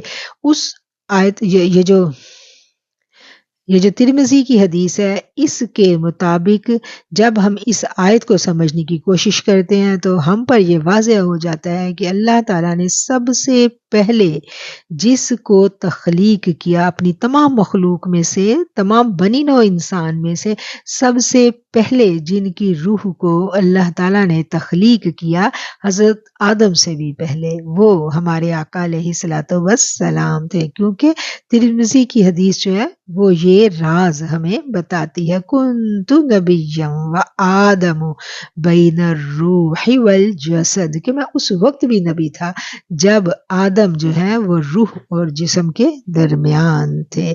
تو جب یہ بات سمجھ میں آ گئی تو پھر ہمیں پتہ چل جاتا ہے کہ اول المسلمین کا کیا معنی ہے۔ قل اغیر اللہ ابغی ربا وہو رب کل شیء ولا تکسب کل نفس الا علیہا ولا تزر وازرۃ وزر اخری ثم الی ربکم مرجعکم فینبئکم بما کنتم فیہ تختلفون۔ کہہ دیجئے کیا اب میں اللہ کے سوا اور کوئی رب تلاش کروں، حالانکہ وہی ہر چیز کا رب ہے، اور جو شخص کوئی گناہ کرے گا تو وہ اسی کے ذمے ہے، اور ایک شخص دوسرے کا بوجھ نہیں اٹھائے گا، پھر تمہارے رب کے ہاں سب کو لوٹ کر جانا ہے۔ سو جن باتوں میں تم جھگڑتے تھے وہ تمہیں بتلا دے گا۔ کفار مکہ نبی کریم صلی اللہ علیہ وسلم سے بارہا کہا کرتے تھے کہ آپ ہمارا دین قبول کر لیجئے اور ہمارے خداؤں کی پرستش شروع کر دیجئے، اگر دنیا اور آخرت میں آپ کو کوئی گزند پہنچے تو ہم اس کے ذمہ دار ہیں۔ اللہ تعالیٰ نے اپنے محبوب محمد صلی اللہ علیہ وسلم کو ارشاد فرمایا کہ آپ ان احمقوں سے کہیے کہ تم کتنے بے وقوف ہو، کیا میں اپنے پروردگار کو چھوڑ کر جو میرا بھی رب ہے اور اس کائنات کا بھی رب ہے، ہر چیز کا خالق و مالک وہی ہے، کسی اور کو اپنا رب بنا لو؟ تمہارا یہ خیال کتنا احمقانہ ہے اور تمہاری یہ بات کہنا کتنا لغو ہے کہ تم میرا بوجھ اٹھا لو گے۔ کسی کا بوجھ کوئی دوسرا نہیں اٹھا سکتا، ہر ایک کو اپنا بوجھ خود اٹھانا پڑے گا، کسی کے بدلے دوسرے کی پکڑ نہیں ہوگی۔ قل اغیر اللہ ابغی ربا وہو رب کل شیء، کہہ دیجئے کیا اب میں اللہ کے سوا کوئی اور رب تلاش کروں، حالانکہ وہی ہر چیز کا رب ہے۔ جو کوئی شخص گناہ کرے تو وہ اسی کا ذمہ دار ہے، اور ایک شخص دوسرے کا بوجھ نہیں اٹھائے گا۔ یہ آیت بہت امپورٹنٹ آیت ہے، اور اس آیت کو بھی ہم نے زاد راہ کی ٹوکری میں رکھنا ہے۔ یہ ایسی آیت ہے کہ جو لکھ کے ہم اپنے سامنے ہر وقت رکھیں، یاد دہانی کے طور پر اس کو صبح و شام دیکھیں تو شاید ہماری کچھ باطن کی اصلاح ہو جائے، کیونکہ ہم بہت سارے جو غلط کام ہے نا وہ صرف رکھ رکھاؤ میں اور ایک دوسرے کے کہنے میں اور نادانی میں کر جاتے ہیں۔ کوئی بھی گناہ جو ہے جو ہم سے سرزد ہوا اس کا بوجھ کوئی دوسرا نہیں اٹھائے گا، کوئی نہیں اٹھائے گا، اپنا بوجھ ہم نے خود اٹھانا ہے۔ یہی قرآن کا فیصلہ ہے، اس لیے ہمیں اپنی ذات کی سب سے پہلے فکر کرنی ہے۔ سب سے پہلا ظلم ہم اپنی جان پر کرتے ہیں، سب سے پہلے ہمیں اس اپنی جو خرابی ہے نا اس کو جب ہم ہائی لائٹ کر لیں گے تو پھر ہمیں یہ خرابی دور کرنی آسان ہو جائے گی۔ کوئی بھی برائی اپنے اندر سے اگر ہم نکالنا چاہتے ہیں تو پہلے اس برائی کو ہم نے ہائی لائٹ کرنا، ہم نے سمجھنا ہے، پہچان لینا ہے کہ یہ بات غلط میرے اندر موجود ہے۔ یعنی کسی رشتے، کسی تعلق داری کی پاسداری میں ہم اللہ کی نافرمانی کے کام کرتے چلے جائیں تو پھر بعد میں ہم یہ توجیہ پیش کریں کہ یہ اللہ میں نے تو اس لیے کر دیا کہ یہ فلاں نے مجھے کہا تھا تو فلاں کے لیے میں نے کر دیا، تو اللہ کہتا ہے قیامت کے دن کوئی کسی کا بوجھ نہیں اٹھائے گا، کوئی نہیں اٹھائے گا، اپنا بوجھ ہمیں خود ہی اٹھانا پڑے گا۔ اور آیت کے اگلے حصے میں بتایا گیا پھر تمہارے رب کے ہاں ہی سب کو لوٹ کر جانا ہے، سو جن باتوں میں تم جھگڑتے ہو یا جن باتوں میں تم اختلاف کرتے ہو، بما کنتم فیہ تختلفون، تو ان کے بارے میں پھر اللہ تعالیٰ تمہیں بتا دے گا۔ وَهُوَ الَّذِي جَعَلَكُمْ خَلَائِفَ الْأَرْضِ وَرَفَعَ بَعْضَكُمْ فَوْقَ بَعْضٍ دَرَجَاتٍ لِيَبْلُوَكُمْ فِيمَا آتَاكُمْ إِنَّ رَبَّكَ سَرِيعُ الْعِقَابِ وَإِنَّهُ لَغَفُورٌ رَحِيمٌ۔ اس نے تمہیں زمین میں اپنا نائب بنایا اور بعض کے بعض پر درجے بلند کر دیے تاکہ تمہیں اپنے دیے ہوئے حکموں میں آزمائے۔ بے شک آپ کا رب جلدی عذاب دینے والا ہے اور بے شک وہ بہت بخشنے والا اور مہربان ہے۔ وَهُوَ الَّذِي جَعَلَكُمْ، وہی ہے جس نے بنایا آپ کو زمین میں اپنا خلیفہ۔ جس رب کے حضور میں سجدہ ریز ہوں وہی مولا برحق ہے جس نے تمہیں گزری ہوئی امتوں کا قائم مقام بنا دیا، قوت، علم، دولت اور دوسری باتوں میں بعض کو بعض پر فوقیت عطا کر دی، اور ساری سرفرازیوں کا مقصد یہ ہے کہ تمہاری آزمائش کی جائے اور تم اپنے منعم حقیقی کی کس طرح شکر گزاری کرتے ہو۔ ہر انسان جو ہے نا وہ دوسرے سے مختلف درجے پر ہے، کوئی ایمان میں اچھا ہے، کوئی دولت میں بہت اچھا ہے، کسی کا حافظہ بہت اچھا ہے، کوئی اللہ کی فرما برداری بہت اچھی کرتا ہے، اور کچھ لوگ ہوتے ہیں کہ جو سلو لرنر ہیں ان کے پاس علم بھی کم ہوتا ہے۔ مطلب ہر بندہ کوئی دولت میں آ گیا ہے، کوئی علم میں آ گیا ہے، کوئی فرما برداری میں آ گیا ہے، تو ہر بندہ جو ہے نا ایک درجے پر ہے اور دوسرے بندے کا درجہ اپنا ہے، ہر بندہ دوسرے بندے سے درجے میں مختلف ہے، سب کے جو درجات ہیں وہ اپنے اپنے الگ ہیں۔ وَهُوَ الَّذِي جَعَلَكُمْ خَلَائِفَ الْأَرْضِ وَرَفَعَ بَعْضَكُمْ فَوْقَ بَعْضٍ، وہی ہے جس نے تمہیں زمین میں اپنا خلیفہ بنایا۔ کس نے ہمیں اپنا خلیفہ بنایا؟ اللہ تعالیٰ نے بنایا۔ کس کو بنایا؟ انسان کو۔ اللہ نے زمین میں انسان کو اپنا خلیفہ بنا دیا اور پھر اس کے بعد اللہ نے بعض کے بعض پر درجات بلند کر دیے۔ بعض درجات بعض کے بلند ہے بعض پر، وہ کیا ہے اس بات کو بھی ہم نے سمجھ لیا کہ ہر بندے کو اللہ نے مختلف خوبیوں کا ایک سیٹ دیا ہے۔ کسی انسان میں کوئی خوبی زیادہ ہے، کسی میں کوئی خوبی زیادہ ہے، کوئی حسن میں زیادہ نوازا گیا اور کسی کو گفتار و بیان کی خوبی دے دی گئی۔ تو یہ سب میرے رب کی تقسیم ہے، جس کو جو چاہے وہ عطا کرتے، یہ سب رب کی دین ہے، یہ ہمیں سمجھ لینا چاہیے۔ جب یہ بات سمجھ میں آ جاتی ہے تو دل سے حسد خود بخود ہی نکل جاتا ہے۔ اچھا، اب یہ جو اللہ نے درجات ایک دوسرے سے مختلف کیے ہیں، سب کو سیم کیٹیگری میں کیوں نہیں رکھا؟ تو اس کا آگے بتا دیا، تاکہ اس لیے نہیں رکھا گیا کہ تاکہ تمہیں اپنے دیے ہوئے حکموں میں آزمائے۔ شک تیرا رب جلدی عذاب دینے والا ہے، ان ربک سریع العقاب، بے شک تمہارا رب بہت جلد سزا دینے والا ہے اور بے شک وہ بہت بخشنے والا اور رحم فرمانے والا ہے۔ جہاں جہاں عذاب کی باتیں آئیں گی وہاں وہاں پھر اللہ کی رحیمیت جو ہے اس کا ذکر بھی ہمیں ملتا ہے۔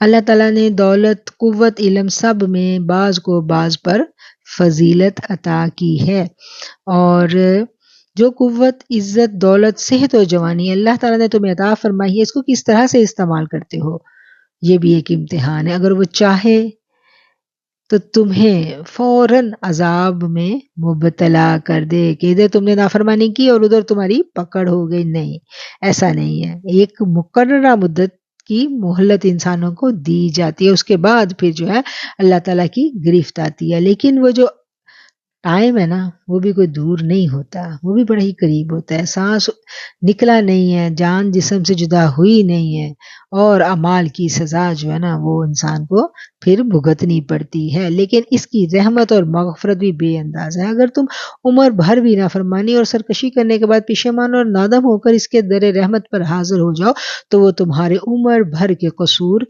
بخش دے گا اور اپنی رحمت سے تمہیں مالا مال کر دے گا. وَإِنَّهُ لَغَفُورٌ الرحیم، بے شک وہ غفور بھی ہے اور رحیم بھی ہے. صدق اللہ العظیم وصدق رسولہ النبی الکریم ونحن علی ذلک من الشاہدین. الحمدللہ ہماری آج سورہ انعام مکمل ہو جاتی ہے، اور اس کے ساتھ ہی ہم اپنے درس قرآن کا اختتام کرتے ہیں. دعا سے پہلے آج جتنی آیات ہم نے پڑھی ان کا ایک مرتبہ با محاورہ ترجمہ ہم دیکھ لیں گے، اور پھر اس کے بعد ہم دعا کریں گے انشاءاللہ.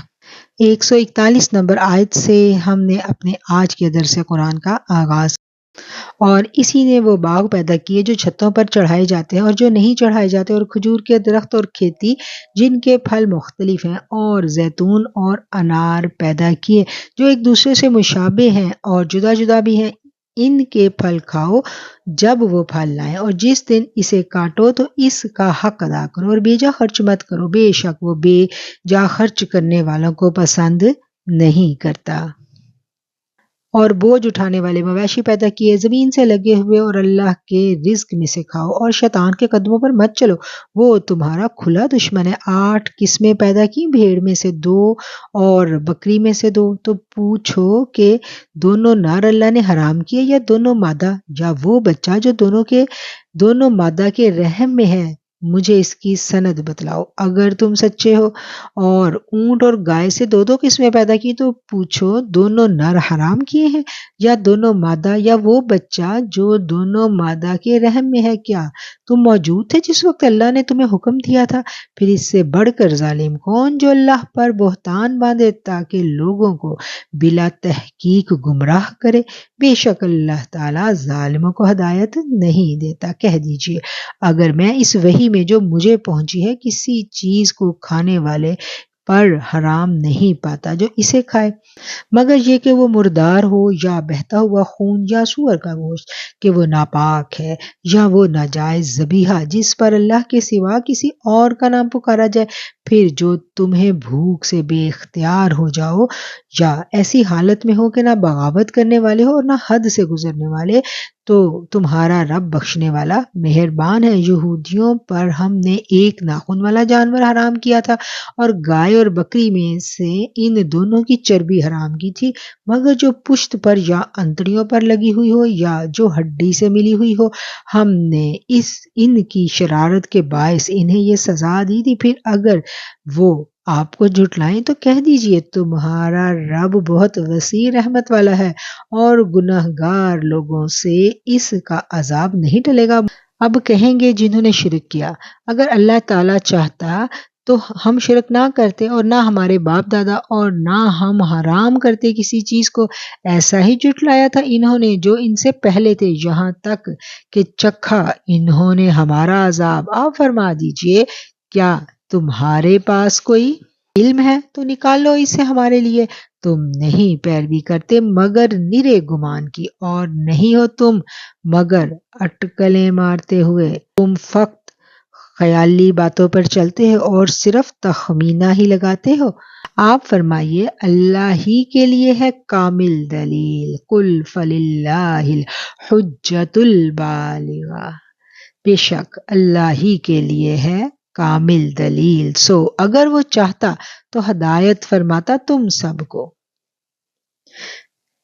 ان سے کہہ دیجئے اپنے گواہ لاؤ جو اس بات کی گواہی دیں کہ اللہ نے ان چیزوں کو حرام کیا ہے. پھر اگر وہ ایسی گواہی دیں تو تم ان کا اعتبار مت کرو اور جنہوں نے ہماری آیتوں کو جھٹلایا اور جو آخرت پر یقین نہیں رکھتے اور وہ اوروں کو اپنے رب کے برابر خیال کرتے ہیں، کہہ دیجئے آؤ میں تمہیں سنا دوں جو تمہارے رب نے تم پر حرام کیا ہے، یہ کہ اس کے ساتھ کسی کو شریک مت بناؤ اور ماں باپ کے ساتھ نیکی کرو اور تنگ دستی کے سبب اپنی اولاد کو قتل مت کرو، ہم تمہیں رزق دیتے ہیں اور انہیں بھی رزق دیں گے، اور بے حیائی کے ظاہر اور پوشیدہ کاموں کے قریب مت جاؤ، اور ناحق کسی جان کو قتل مت کرو جس کا قتل اللہ نے حرام کیا ہے، تمہیں یہ حکم دیتا ہے اللہ تاکہ تم سمجھ جاؤ، اور سوائے کسی بہتر طریقہ کے یتیم کے مال کے پاس مت جاؤ یہاں تک کہ وہ اپنی جوانی کو پہنچے، اور ناپ اور تول کو انصاف سے پورا کرو،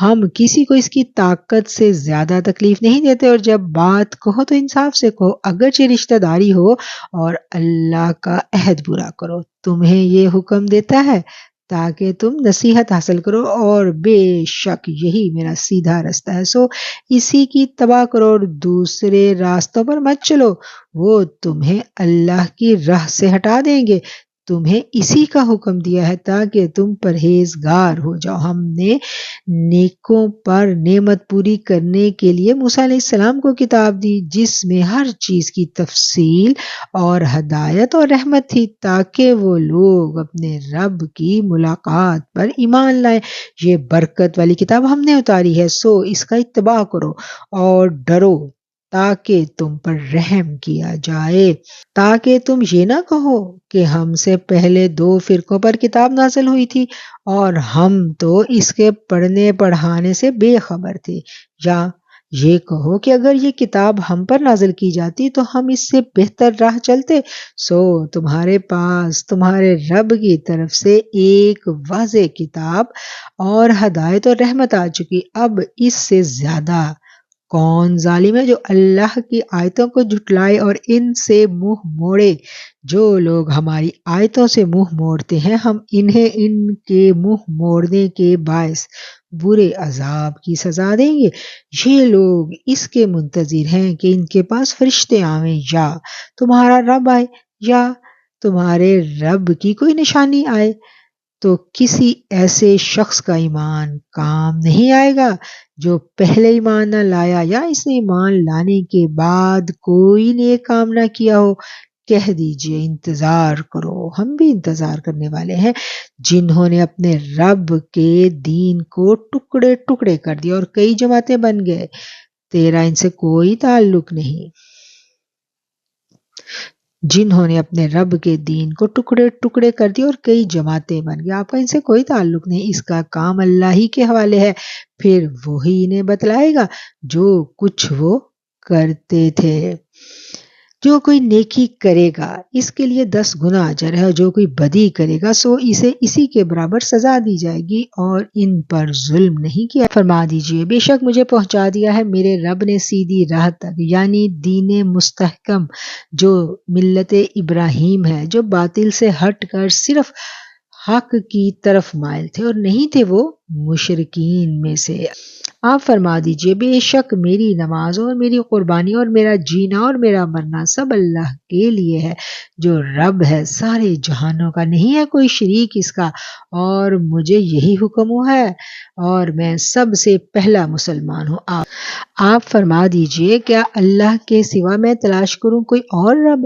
حالانکہ وہ رب ہے ہر چیز کا، اور نہیں کماتا کوئی شخص کوئی چیز مگر وہ اسی کے ذمے ہوتی ہے، اور نہ اٹھائے گا کوئی بوجھ اٹھانے والا کسی دوسرے کا بوجھ، پھر اپنے رب کی طرف ہی تمہیں لوٹ کر جانا ہے، تو وہ بتلائے گا تمہیں جس میں تم اختلاف کیا کرتے تھے، اس نے تمہیں زمین میں نائب بنایا اور بعض کے بعض پر درجات بلند کر دیے تاکہ تمہیں اپنے دیے ہوئے احکامات میں آزمائے، بے شک تمہارا رب جلد عذاب دینے والا ہے اور بے شک وہ بخشش کرنے والا مہربان ہے، صدق اللہ العظیم وصدق رسولہ النبی الکریم ونحن علی ذلك من الشاہدین۔